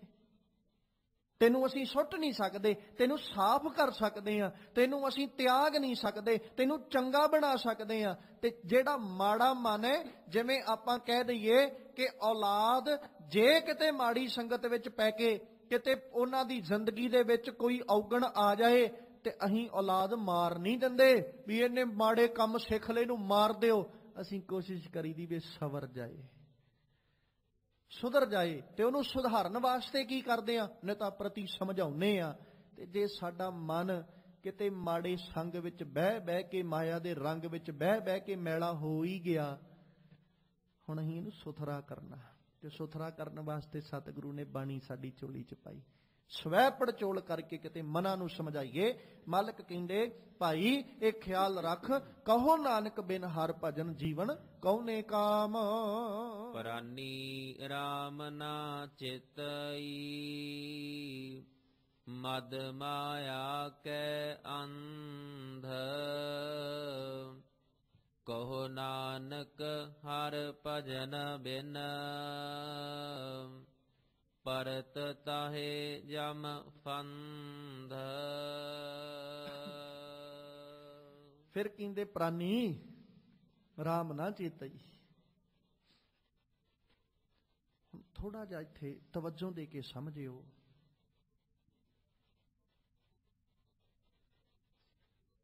ਮਾਇਆ ਦੇ ਅੰਧ ਵਿੱਚ ਮਨ ਹੀ ਫਸਦਾ ਹੈ।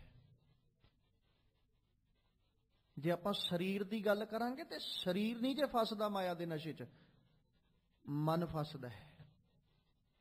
ਜਦੋਂ ਮਨ ਫਸ ਗਿਆ ਨਾ, ਉਹਨੇ ਸਰੀਰ ਆਪੇ ਹੀ ਲੈ ਜਾਣਾ। ਤੇ ਜਿੱਦਣ ਆਜ਼ਾਦ ਹੋਣਾ ਨਸ਼ੇ 'ਚੋਂ, ਮਨ ਨਹੀਂ ਹੋਣਾ, ਸਰੀਰ ਆਪੇ ਹੀ ਆਜ਼ਾਦ ਹੋ ਜਾਏਗਾ। ਤੇ ਜੇ ਕਹਿ ਲਈਏ ਵੀ ਇੱਥੇ ਲਫ਼ਜ਼ ਪ੍ਰਾਨੀ ਜਿਹੜਾ ਸਤਿਗੁਰੂ ਨੇ ਮਨ ਵਾਸਤੇ ਹੀ ਵਰਤਿਆ, ਤੇ ਕੋਈ ਅਤਕਥਨੀ ਨਹੀਂ ਹੈ। ਪ੍ਰਾਨੀ ਰਾਮ ਨਾ ਚੇਤਈ। ਸਰੀਰ ਨੇ ਰਾਮ ਥੋੜੀ ਚੇਤੇ ਕਰਨਾ, ਰਾਮ ਕਿੰਨੇ ਚੇਤੇ ਕਰਨਾ? ਮਨ ਨੇ। ਸਰੀਰ ਤੇ ਪਤਾ ਹੀ ਨਹੀਂ ਕਿੰਨੀ ਕੁ ਵਾਰੀ ਬੋਲਦਾ ਹੋਏਗਾ ਰੋਜ਼। ਬਾਪੂ ਜੀ ਬਾਣੀ 'ਚ ਕਹਿੰਦੇ, ਰਾਮ ਰਾਮ ਕਰਤਾ ਸਭ ਜੱਗ ਫਿਰੈ, ਰਾਮ ਨਾ ਪਾਇਆ ਜਾਏ। ਹੁਣ ਸਾਰਾ ਜੱਗ ਕਰਦਾ ਫਿਰਦਾ ਰਾਮ ਰਾਮ ਤੇ, ਰੱਬ ਰੱਬ ਤੇ ਸਾਰਾ ਜਗਤ ਕਰ ਰਿਹਾ। ਸਰੀਰ ਤੇ ਸਾਰਾ ਰੱਬ ਰੱਬ ਕਰ ਹੀ ਰਹੇ ਨੇ, ਪਰ ਮਨ ਅਜੇ ਤੱਕ ਰੱਬ ਰੱਬ ਕਰਨਾ ਨਹੀਂ ਸਿੱਖਿਆ। ਤੇ ਇੱਥੇ ਕਿਹਨੂੰ ਸਮਝਾਇਆ? ਪ੍ਰਾਨੀ ਰਾਮ ਨਾ ਚੇਤਈ। ਜਿਹਨੇ ਚੇਤਾ ਹੀ ਨਹੀਂ ਕੀਤਾ ਅਜੇ ਤੱਕ, ਜਿਹਨੇ ਰੱਬ ਨੂੰ ਚੇਤਾ ਹੀ ਨਹੀਂ ਕੀਤਾ, ਜਿਹੜਾ ਅਜੇ ਤੱਕ ਰੱਬ ਦੀ ਪ੍ਰਤੀ ਆਪਣੇ ਆਪ ਨੂੰ ਜਾਗਰੂਕ ਹੀ ਨਾ ਕਰ ਸਕਿਆ, ਜਿਹੜਾ ਅਜੇ ਤੱਕ ਰੱਬ ਨਾਲ ਆਪਣਾ ਆਪਾ ਜੋੜ ਨਹੀਂ ਸਕਿਆ। ਤੇ ਸਾਹਿਬ ਕੀ ਕਹਿੰਦੇ? ਮਦ ਮਾਇਆ ਕੇ ਅੰਧ। ਨਾ ਚੇਤੇ ਆਉਣ ਦਾ ਕਾਰਨ ਹੈ, ਸੱਜਣਾ ਤੂੰ ਮਾਇਆ ਦੇ ਮੱਧ ਵਿੱਚ ਬੈਠਾ ਹੋਇਆ, ਅੰਨਾ ਹੋਇਆ ਬੈਠਾ ਤੂੰ ਮਾਇਆ ਦੇ ਮੱਧ ਵਿੱਚ। ਇੰਨਾ ਕੁ ਜ਼ਿਆਦਾ ਅੰਨਾ ਹੋ ਗਿਆ, ਇਹਨੂੰ ਨਾ ਹੁਣ ਗੁਰੂ ਕਾ ਸ਼ਬਦ, ਗੁਰੂ ਕੀ ਬਾਣੀ, ਗੁਰੂ ਕਾ ਉਪਦੇਸ਼ ਇਹ ਵੀ ਨਹੀਂ ਪਾਉਂਦਾ। ਇਹ ਵੀ ਚੰਗਾ ਨਹੀਂ ਲੱਗਦਾ। ਇੰਨਾ ਕੁ ਮਾਇਆ ਦੇ ਮੱਧ ਵਿੱਚ ਮਸਤ ਹੋ ਗਿਆ, ਜਿਵੇਂ ਆਪਾਂ ਕਹਿ ਲਈਏ ਵੀ ਸੰਸਾਰਕ ਤੌਰ ਤੇ ਜਿਹੜਾ ਨਸ਼ੇ ਵਿੱਚ ਬੈਠਾ, ਉਹਨੂੰ ਜਿੰਨਾ ਮਰਜ਼ੀ ਸਮਝਾ ਲਓ। ਉਹਨੇ ਰਾਤ ਵੇਲੇ ਨਸ਼ਾ ਕੀਤਾ, ਸਵੇਰੇ ਨਸ਼ਾ ਉਤਰਿਆ, ਸਵੇਰੇ ਉਹਨੂੰ ਸਮਝਾਓ ਵੀ ਤੂੰ ਨਾ ਨਸ਼ਾ ਕਰਿਆ ਕਰ, ਉਹ ਕੀ ਕਹੇਗਾ? ਠੀਕ ਹੈ। ਸ਼ਾਮ ਪਹਿਨ ਦੀ ਦੇਰ ਹੈ, ਫਿਰ ਨਸ਼ੇ 'ਚ ਤੁੱਤ। ਤੇ ਜੇ ਉਹਨੂੰ ਕੋਈ ਉਪਦੇਸ਼ ਦੇਣ ਵਾਲਾ ਉਹਦੇ ਸਾਹਮਣੇ ਬਹਿ ਕੇ ਉਪਦੇਸ਼ ਦੇਵੇ ਤੇ ਉਹ ਕੀ ਕਹਿੰਦਾ? ਚਲਾ ਜਾ ਭਾਈ, ਮੈਨੂੰ ਤੇਰੇ ਉਪਦੇਸ਼ ਦੀ ਲੋੜ ਨਹੀਂ ਹੈ। ਉਹਨੂੰ ਉਹ ਸਿੱਖਿਆ ਵੀ ਨਹੀਂ ਪਾਉਂਦੀ, ਉਹਨੂੰ ਸਿੱਖਿਆ ਵੀ ਚੰਗੀ ਨਹੀਂ ਲੱਗਦੀ, ਉਹ ਨਸ਼ੇ 'ਚ ਮਸਤ ਰਹਿਣਾ ਚਾਹੁੰਦਾ। ਤੇ ਜਿਹੜਾ ਮਨ ਮਾਇਆ ਦੇ ਨਸ਼ੇ 'ਚ ਮਸਤ ਹੋ ਗਿਆ, ਜਦੋਂ ਮਨ ਨੂੰ ਅਸੀਂ ਸਮਝਾਵਾਂਗੇ ਵੀ ਮਨਾ ਸਮਝ, ਤੇ ਹੋ ਸਕਦਾ ਮਨ ਵੀ ਕਵੇ ਮੈਨੂੰ ਤੇਰੇ ਉਪਦੇਸ਼ ਦੀ ਲੋੜ ਨਹੀਂ ਹੈ, ਮੈਨੂੰ ਤੇਰੀ ਸਿੱਖਿਆ ਦੀ ਜ਼ਰੂਰਤ ਨਹੀਂ ਹੈ, ਮਨ ਵੀ ਕਹੇਗਾ। ਤੇ ਜਿਹੜਾ ਮਾਇਆ ਦੇ ਨਸ਼ੇ 'ਚ ਅੰਨਾ ਹੋ ਗਿਆ ਨਾ, ਜਿਸ ਪ੍ਰਾਣੀ ਦਾ ਮਨ, ਜਿਸ ਮਨੁੱਖ ਦਾ ਮਨ ਮਾਇਆ ਦੇ ਨਸ਼ੇ 'ਚ ਅੰਨਾ ਹੋ ਗਿਆ, ਹੋ ਸਕਦਾ ਉਹ ਗੁਰੂ ਕੇ ਉਪਦੇਸ਼ ਨੂੰ ਵੀ ਕਹਿ ਦੇ ਮੈਨੂੰ ਜ਼ਰੂਰਤ ਨਹੀਂ ਹੈ, ਕਿਉਂਕਿ ਉਪਦੇਸ਼ ਤੇ ਬਾਪੂ ਜੀ ਦਾ ਹੀ ਹੈ ਨਾ। ਜਿਤ ਪੀਤੈ ਮਤ ਦੂਰ ਹੋਏ, ਬਰਲ ਪਵੈ ਵਿੱਚ ਆਏ। ਤੇ ਉਹ ਮੰਨ ਲਏਗਾ ਵੀ ਮੈਂ ਮੰਨਦਾ ਆ, ਉਹ ਤੇ ਕਹਿਤਾ ਵੀ ਮੈਨੂੰ ਨਹੀਂ ਲੋੜ। ਸਾਹਿਬ ਕਹਿੰਦੇ ਪ੍ਰਾਨੀ ਰਾਮ ਨਾ ਚੇਤਈ, ਉਹ ਮਨੁੱਖਾ, ਉਹ ਭਲਿਆ ਮਨਾ, ਤੂੰ ਰਾਮ ਨੂੰ ਚੇਤੇ ਨਹੀਂ ਕੀਤਾ। ਤੇਰੇ ਰਾਮ ਨਾ ਚੇਤੇ ਕਰਨ ਦਾ ਕਾਰਨ ਹੈ ਮਦ ਮਾਇਆ ਕੈ ਅੰਧ, ਤੂੰ ਮਾਇਆ ਦੇ ਮਦ 'ਚ ਅੰਨਾ ਹੋ ਕੇ ਬੈਠਾ। ਤੇ ਹੁਣ ਖਿਆਲ ਕਰ, ਕਹੋ ਨਾਨਕ ਹਰ ਭਜਨ ਬਿਨ, ਰੱਬ ਦੇ ਭਜਨ ਤੋਂ ਬਿਨਾ ਪਰਤ ਤਾਹੇ ਜਮ ਫੰਧ। ਹੁਣ ਜਮਾਂ ਦੀ ਫਾਹੀ ਫਿਰ ਤੇਰੇ ਲਈ ਤਿਆਰ ਹੈ। ਅਕਸਰ ਆਪ ਜੀ ਦੇ ਚਰਨਾਂ 'ਚ ਬੇਨਤੀ ਕਰਿਆ ਕਰਦੇ ਆ, ਅਸੀਂ ਜ਼ਿੰਦਗੀ ਜਿਵੇਂ ਮਰਜ਼ੀ ਗੁਜ਼ਾਰ ਲਈਏ, ਇਹਨੇ ਗੁਜ਼ਰ ਜਾਣਾ, ਇਹਨੇ ਰੁਕਣਾ ਨਹੀਂ ਹੈ। ਸਮਾਂ ਹੈ, ਇਹ ਗੁਜ਼ਰੇਗਾ, ਇਹਨੇ ਖੜਨਾ ਨਹੀਂ, ਕਦੇ ਵੀ ਨਹੀਂ ਖੜਨਾ ਇਹਨੇ। ਤੇ ਜੇ ਅਸੀਂ ਮਾਇਆ ਦੇ ਨਸ਼ੇ ਵਿੱਚ ਗੁਜ਼ਾਰਾਂਗੇ, ਖੜਨਾ ਇਹਨੇ ਤਾਂ ਵੀ ਨਹੀਂ। ਤੇ ਜੇ ਅਸੀਂ ਇਹਨੂੰ ਰੱਬ ਦੇ ਪ੍ਰੇਮ ਵਿੱਚ ਭਿੱਜ ਕੇ ਤੇ ਫਿਰ ਗੁਜ਼ਾਰਾਂਗੇ, ਖੜਨਾ ਇਹਨੇ ਤਾਂ ਵੀ ਨਹੀਂ। ਗੁਜ਼ਰਨਾ ਤੇ ਇਹਨੇ ਦੋਵਾਂ ਰੂਪਾਂ 'ਚ ਹੀ ਹੈ। ਜੇ ਇਹ ਰੱਬ ਨੂੰ ਚੇਤੇ ਕਰਕੇ ਗੁਜ਼ਰ ਰਹੀ ਹੈ ਤਾਂ ਵੀ ਗੁਜ਼ਰੇਗੀ, ਤੇ ਜੇ ਇਹ ਰੱਬ ਨੂੰ ਵਿਸਾਰ ਕੇ ਗੁਜ਼ਰ ਰਹੀ ਹੈ ਤੇ ਤਾਂ ਵੀ ਗੁਜ਼ਰੇਗੀ। ਪਰ ਜਮਾਂ ਦੀ ਫਾਹੀ ਗਲ 'ਚ ਉਹਨਾਂ ਦੀ ਪੈਂਦੀ ਹੈ ਜਿਹੜੇ ਰੱਬ ਨੂੰ ਵਿਸਾਰ ਕੇ ਗੁਜ਼ਾਰਦੇ ਨੇ, ਤੇ ਜਿਨ੍ਹਾਂ ਰੱਬ ਨੂੰ ਚੇਤੇ ਕਰਕੇ ਗੁਜ਼ਾਰੀ, ਮਾਲਕ ਕਹਿੰਦੇ ਉਹਨਾਂ ਦੇ ਗਲਾਂ 'ਚ ਜਮਾਂ ਦੀ ਫਾਹੀ ਨਹੀਂ ਦੇ ਪੈਂਦੀ। ਜਾਂ ਇਉਂ ਕਹਿ ਸਕਦੇ ਆ, ਰੱਬ ਨੂੰ ਵਿਸਾਰ ਕੇ ਜਿਉਣ ਵਾਲੇ ਹੀ ਮੌਤ ਤੋਂ ਡਰਦੇ ਨੇ, ਰੱਬ ਨੂੰ ਚੇਤੇ ਰੱਖਣ ਵਾਲੇ ਮੌਤ ਤੋਂ ਡਰਿਆ ਨਹੀਂ ਕਰਦੇ। ਰੱਬ ਨੂੰ ਭੁੱਲ ਕੇ ਜਿਉਣ ਵਾਲਿਆਂ ਨੂੰ ਮੌਤ ਦਾ ਡਰ ਹੈ, ਕਿਤੇ ਮੌਤ ਆ ਨਾ ਜਾਵੇ। ਉਹ ਮੌਤ ਤੇ ਬਚਾਅ ਤੋਂ, ਮੌਤ ਤੋਂ ਬਚਣ ਲਈ, ਮੌਤ ਤੋਂ ਆਪਣਾ ਆਪਾ ਬਚਾਉਣ ਲਈ ਬੜੇ ਯਤਨ ਕਰਦੇ, ਮੌਤ ਨਾ ਆਵੇ। ਤੇ ਜਿਹੜਾ ਰੱਬ ਨੂੰ ਚੇਤੇ ਰੱਖਣ ਵਾਲਾ, ਉਹਨੂੰ ਪਰਵਾਹ ਹੀ ਕੋਈ ਨਹੀਂ। ਉਹ ਕਹਿੰਦਾ ਜਿਸ ਦਿਨ ਆਉਣੀ ਹੈ ਰੱਬਾ ਆ ਜਾਏ, ਮੈਨੂੰ ਇੰਨਾ ਸਿਰਫ ਤੇਰੇ ਅੱਗੇ ਮੈਂ ਬੇਨਤੀ ਕਰਦਾ, ਅਰਜ਼ੋਈ ਕਰਦਾ ਕਿ ਜਿੱਦਣ ਆਵੇ ਉਦਣ ਵੀ ਮੇਰੀ ਰਸਨਾ ਉੱਤੇ ਸਿਰਫ ਤੂੰ ਹੋਵੇਂ, ਉਦਣ ਵੀ ਮੇਰੇ ਹਿਰਦੇ ਵਿੱਚ ਤੇਰਾ ਚਿੰਤਨ ਹੋਵੇ। ਜਿਸ ਦਿਨ ਮੌਤ ਆਵੇ ਮੈਂ ਹੱਸ ਕੇ ਮੌਤ ਨੂੰ ਗਲਵੱਕੜੀ ਪਾ ਲਾਂਗਾ, ਪਰ ਮੇਰੇ ਜਿਹਨ ਵਿੱਚ, ਮੇਰੇ ਚਿੰਤਨ ਵਿੱਚ ਸਿਰਫ ਤੇਰੀ ਯਾਦ ਹੋਣੀ ਚਾਹੀਦੀ ਹੈ। ਉਹ ਇਦਾਂ ਜਿਉਂਦੇ ਨੇ, ਜ਼ਿੰਦਗੀ ਦੋਵਾਂ ਦੀ ਗੁਜ਼ਰੇਗੀ। ਜਿਵੇਂ ਆਪਾਂ ਪਹਿਲੋਂ ਜ਼ਿਕਰ ਕਰਕੇ ਆਏ ਆ ਨਾ, ਖਸਮ ਵਿਸਾਰ ਖੁਆਰੀ ਕੀਨੀ, ਖੁਆਰ ਕਰ ਲਈ ਨਾ ਜ਼ਿੰਦਗੀ, ਸਾਰੀ ਦੀ ਸਾਰੀ ਖੁਆਰ ਕਰ ਲਈ, ਵਿਅਰਥ ਕਰ ਲਈ। ਤ੍ਰਿਗ ਜੀਵਨ ਨਹੀਂ ਰਹਿਣਾ। ਤੇ ਫਿਰ ਕੀ ਕਹਿੰਦੇ? ਪ੍ਰਾਣੀ ਏਕੋ ਨਾਮ ਧਿਆਵੋ, ਆਪਣੀ ਪਤ ਛੇਤੀ ਘਰ ਜਾਵੋ। ਦੋਵੇਂ ਗੱਲਾਂ ਕੀਤੀਆਂ ਸਤਿਗੁਰੂ ਨੇ। ਕਹਿੰਦੇ ਇੱਕ ਪਾਸੇ ਖਸਮ ਵਿਸਾਰ ਖੁਆਰ ਕਰ ਲਿਆ ਜੀਵਨ, ਤੇ ਦੂਜੇ ਪਾਸੇ ਪ੍ਰਾਣੀ ਏਕੋ ਨਾਮ ਧਿਆਵੋ। ਜਦੋਂ ਧਿਆਏਗਾ ਫਿਰ ਕੀ ਹੋਏਗਾ? ਆਪਣੀ ਪਤ ਛੇਤੀ ਕਰ ਜਾਵੋ। ਇੱਕ ਪਾਸੇ ਤੈਨੂੰ ਧੱਕੇ ਵੱਜ ਰਹੇ, ਖੁਆਰ ਹੋਣਾ ਕੀ ਹੈ? ਧੱਕੇ ਵੱਜਣੇ। ਖੁਆਰ ਹੋਣਾ ਕੀ ਹੈ? ਠੋਕਰਾਂ ਵੱਜਣੀਆਂ। ਖੁਆਰ ਹੋਣਾ ਕੀ ਹੈ? ਦਰ ਦਰ ਦੇ ਉੱਤੇ ਰੁਲਦੇ ਰਹਿਣਾ, ਭਟਕਦੇ ਰਹਿਣਾ। ਖੱਜਲ ਖਵਾਰ ਆਪਾਂ ਲਫ਼ਜ਼ ਵਰਤਦੇ ਹਾਂ, ਅੱਜ ਮੈਂ ਬੜਾ ਖੱਜਲ ਖਵਾਰ ਹੋਇਆ। ਮਤਲਬ ਜਿਸ ਦਿਨ ਜਿਹੜਾ ਮੈਂ ਕੰਮ ਕਰਨਾ ਚਾਹੁੰਦਾ ਉਹ ਨਾ ਹੋਵੇ, ਉਹ ਕੰਮ ਕਰਦਿਆਂ ਮੈਨੂੰ ਜਿੰਨੀਆਂ ਮੁਸ਼ਕਲਾਂ, ਜੋ ਕੁਝ ਵੇਖਣਾ ਪਿਆ ਸੀ, ਕੀ ਕਹਿੰਦੇ, ਬੜੀ ਖੱਜਲ ਖਰਾਬੀ ਹੋਈ ਅੱਜ। ਤੇ ਮਾਲਕ ਕਹਿੰਦੇ, ਸੱਜਣਾ ਖਸਮ ਵਿਸਾਰ ਖੁਆਰੀ ਕੀਨੀ, ਤੂੰ ਤੇ ਸਾਰਾ ਜੀਵਨ ਹੀ ਖੱਜਲ ਖੁਆਰ ਕਰ ਲਿਆ। ਤੇ ਤੂੰ ਕਰ ਕੀ? ਖੱਜਲ ਖੁਆਰੀ ਨਾ ਖੱਟ, ਏਕੋ ਨਾਮ ਤੇ ਆਵੋ, ਆਪਣੀ ਪੱਤ ਛੇਤੀ ਕਰ ਜਾਓ। ਬੜੀ ਇੱਜ਼ਤ ਨਾਲ ਜਾਏਗਾ ਆਪਣੇ ਘਰੇ। ਆਪਾਂ ਜਿੰਨੇ ਬੈਠੇ ਆ, ਕੋਈ ਮਨੁੱਖ ਕਹਿ ਦੇ ਮੈਨੂੰ ਇੱਜ਼ਤ ਨਹੀਂ ਚਾਹੀਦੀ, ਮੈਨੂੰ ਬੇਪੱਤੀ ਚਾਹੀਦੀ। ਹਰ ਬੰਦਾ ਚਾਹੁੰਦਾ 4 ਬੰਦਿਆਂ 'ਚ ਬੈਠਿਆ ਮੇਰਾ ਸਨਮਾਨ ਹੋਵੇ। ਹਰ ਬੰਦਾ ਚਾਹੁੰਦਾ 4 ਬੰਦਿਆਂ 'ਚ ਬੈਠਾ ਮੇਰੀ ਇੱਜ਼ਤ ਹੋਵੇ। ਹਰ ਮਨੁੱਖ ਚਾਹੁੰਦਾ ਕਿ ਮੈਂ ਜਦੋਂ ਆਪਣੇ ਘਰ ਜਾਵਾਂ ਇੱਜ਼ਤ ਨਾਲ, ਮਾਣ ਨਾਲ, ਸਨਮਾਨ ਨਾਲ ਜਾਵਾਂ। ਤੇ ਕੋਈ ਨਹੀਂ ਜੇ ਚਾਹੁੰਦਾ ਜਿਹੜਾ ਇਹ ਹੋਵੇ ਕਿ ਮੈਂ ਬੇਪੱਤੀ ਕਰਾ ਕੇ ਆਪਣੇ ਘਰ ਜਾਵਾਂ, ਮੇਰੀ 4 ਬੰਦਿਆਂ ਵਿੱਚ ਬੇਪੱਤੀ ਹੋਵੇ। ਕੋਈ ਨਹੀਂ ਜੇ ਚਾਹੁੰਦਾ। ਹਰ ਬੰਦਾ ਚਾਹੁੰਦਾ ਇੱਜ਼ਤ ਨਾਲ ਜਾਵਾਂ। ਮਾਲਕ ਕਹਿੰਦੇ, ਜਿੱਦਣ ਸੰਸਾਰ ਤੋਂ ਜਾਣਾ ਤੂੰ ਸੋਚਿਆ ਕਦੇ ਬੇਪੱਤੀ ਕਰਵਾ ਕੇ ਜਾਏਗਾ ਕਿ ਇੱਜ਼ਤ ਨਾਲ ਜਾਏਗਾ? ਤੇ ਜਦੋਂ ਸੰਸਾਰ ਤੋਂ ਜਾਣਾ, ਉਦਣ ਤੇਰੇ ਕਰਮਾਂ ਉੱਤੇ ਨਿਰਭਰ ਕਰੇਗਾ ਕਿ ਤੂੰ ਪੱਤ ਨਾਲ ਜਾਣਾ ਕਿ ਬੇਪੱਤ ਹੋ ਕੇ ਜਾਣਾ। ਜੇ ਤੇ ਇੱਕ ਨਾਮ ਚੇਤੇ ਕੀਤਾ ਹੈ, ਇੱਕ ਰੱਬ ਨੂੰ ਚੇਤੇ ਕੀਤਾ ਹੈ, ਫਿਰ ਤੇ ਕਹਿੰਦੇ ਪੱਤ ਨਾਲ ਜਾਏਗਾ। ਤੇ ਜੇ ਰੱਬ ਨੂੰ ਚੇਤੇ ਨਹੀਂ ਕੀਤਾ ਸੱਜਣਾ, ਫਿਰ ਬੇਪੱਤ ਹੋ ਕੇ ਜਾਏਗਾ। ਫਿਰ ਹੋ ਸਕਦਾ ਉਸ ਦਰ ਉੱਤੇ ਵੀ ਤੈਨੂੰ ਢੋਈ ਨਾ ਮਿਲੇ। ਠੀਕ ਉਸੇ ਤਰ੍ਹਾਂ ਜਿਸ ਦਿਨ ਇੱਕ ਬੱਚਾ ਆਪਣੀ ਮਾਂ, ਆਪਣੇ ਪਿਤਾ ਦੇ ਨਾਮ ਉੱਤੇ ਕਲੰਕ ਲਾ ਦਿੰਦਾ, ਕਲੰਕ ਉਹ ਖੁਦ ਬਣ ਜਾਂਦਾ ਹੈ, ਉਸ ਦਿਨ ਮਾਂ-ਬਾਪ ਵੀ ਕਹਿ ਦਿੰਦੇ ਵੀ ਅਸੀਂ ਤੈਨੂੰ ਘਰ 'ਚ ਨਹੀਂ ਰੱਖ ਸਕਦੇ, ਜਾਂ ਚਲਾ ਜਾ ਜਿਸ ਪਾਸਿਓਂ ਆਇਆ। ਤੇ ਜੇ ਅਸੀਂ ਇੱਥੇ ਬੇਪੱਤ ਹੋ ਗਏ ਤੇ ਕੀ ਰੱਬ ਦੇ ਦਰ ਤੇ ਢੋਈ ਲੈਣ ਦੇ ਕਾਬਲ ਹੋ ਜਾਾਂਗੇ ਅਸੀਂ? ਕਿ ਸਾਨੂੰ ਰੱਬ ਦੇ ਦਰ ਤੇ ਢੋਈ ਮਿਲ ਜਾਏਗੀ? ਸਤਿਗੁਰੂ ਬਾਣੀ 'ਚ ਕਹਿੰਦੇ, ਦਰਗਾਹ ਢੋਈ ਨਾ ਮਿਲੇ, ਬੈਸਣ ਮਿਲੇ ਨਾ ਥਾਉ, ਨਾ ਢੋਈ ਤੇ ਨਾ ਬਹਿਣ ਨੂੰ ਥਾਂ। ਤੇ ਫਿਰ ਪੱਤ ਵਾਲੇ ਕਿਉਂ ਨਾ ਬਣ ਕੇ ਜਾਈਏ ਕਿ ਜਦੋਂ ਜਾਈਏ ਅਦਬ ਵੀ ਹੋਵੇ, ਸਤਿਕਾਰ ਵੀ ਹੋਵੇ, ਸਨਮਾਨ ਵੀ ਹੋਵੇ। ਤੇ ਸਾਹਿਬ ਜੀ ਆਖਦੇ, ਇਸ ਲਈ ਭਾਈ ਇੱਕ ਨਾਮ ਨੂੰ ਚੇਤੇ ਕਰ, ਕਿਉਂਕਿ ਰੱਬ ਦੇ ਨਾਮ ਤੋਂ ਬਿਨਾਂ ਤੂੰ ਮਾਇਆ ਦੇ ਨਸ਼ੇ ਵਿੱਚ ਫਸਿਆ ਹੋਇਆ ਜੀਵਨ ਵਿਅਰਥ ਨਾ ਕਰ ਗਵਾ।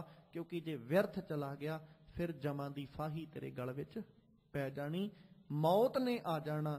ਤੇ ਮੌਤ ਆਉਣ ਤੋਂ ਪਹਿਲਾਂ ਪਹਿਲਾਂ ਆਪਣਾ ਜੀਵਨ ਸਵਾਰ ਲਾ, ਆਪਣੇ ਜੀਵਨ ਨੂੰ ਸਵਾਰ ਕੇ ਸੰਸਾਰ ਤੋਂ ਜਾਈਏ, ਤਾਂ ਜੋ ਉਸ ਮਾਲਕ ਦੇ ਦਰ ਉੱਤੇ ਅਸੀਂ ਵੀ ਪਰਵਾਨੇ ਜਾਈਏ। ਗੁਰੂ ਅੱਗੇ ਅਰਦਾਸ ਅਰਜ਼ੋਈ ਹਰ ਵਕਤ ਕਰਦੇ ਰਿਹਾ ਕਰੋ। ਨਾਮ ਮਿਲੈ ਤਾਂ ਜੀਵਾ, ਨਾਨਕ ਨਾਮ ਮਿਲੈ ਤਾਂ ਜੀਵਾ, ਨਾਮ ਮਿਲੈ ਤਾਂ ਜੀਵਾ, ਨਾਨਕ ਨਾਮ ਮਿਲੈ ਤਾਂ ਜੀਵਾ।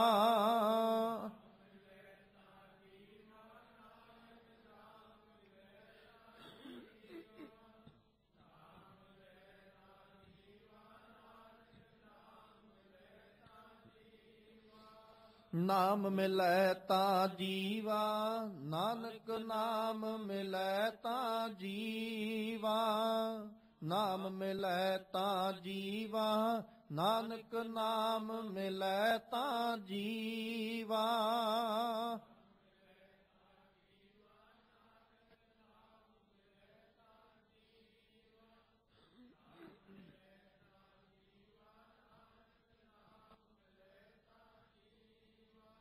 ਤਰਸ ਪਿਆ ਮਿਹਰਾਮਤ ਹੋਈ, ਤਰਸ ਪਿਆ ਮਿਹਰਾਮਤ ਹੋਈ।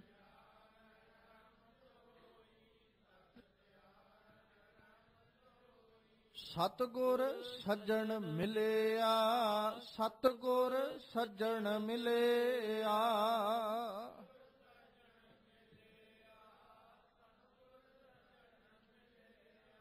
ਨਾਨਕ ਨਾਮ ਮਿਲੈ ਤਾਂ ਜੀਵਾ, ਨਾਨਕ ਨਾਮ ਮਿਲੈ ਤਾਂ ਜੀਵਾ।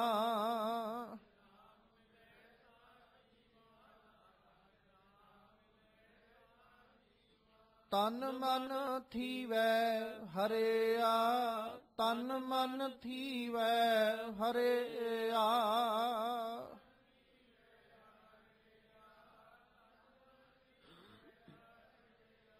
ਨਾਮ ਮਿਲੈ ਤਾਂ ਜੀਵਾ, ਨਾਨਕ ਨਾਮ ਮਿਲੈ ਤਾਂ ਜੀਵਾ। ਨਾਮ ਮਿਲੈ ਤਾਂ ਜੀਵਾ, ਨਾਨਕ ਨਾਮ ਮਿਲੈ ਤਾਂ ਜੀਵਾ।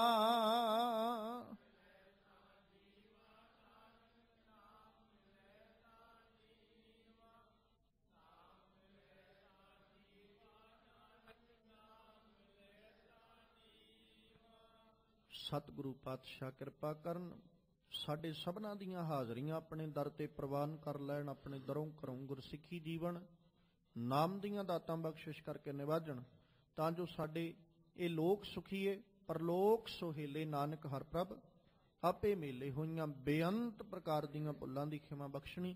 ਆਓ ਮਲਕ ਪਾਤਸ਼ਾਹ ਜੀ ਦਾ ਪਾਵਨ ਬਚਨ ਆਪਣੇ ਹਿਰਦਿਆਂ ਵਿੱਚ ਵਸਾ ਲਈਏ। ਪ੍ਰਾਨੀ ਰਾਮ ਨਾ ਚਿਤਈ, ਮਦ ਮਾਇਆ ਕੈ ਅੰਧ। ਕਹੋ ਨਾਨਕ ਹਰ ਭਜਨ ਬਿਨ, ਪਰਤ ਤਾਹੇ ਜਮ ਫੰਧ। ਵਾਹਿਗੁਰੂ ਜੀ ਕਾ ਖਾਲਸਾ, ਵਾਹਿਗੁਰੂ ਜੀ ਕੀ ਫਤਿਹ।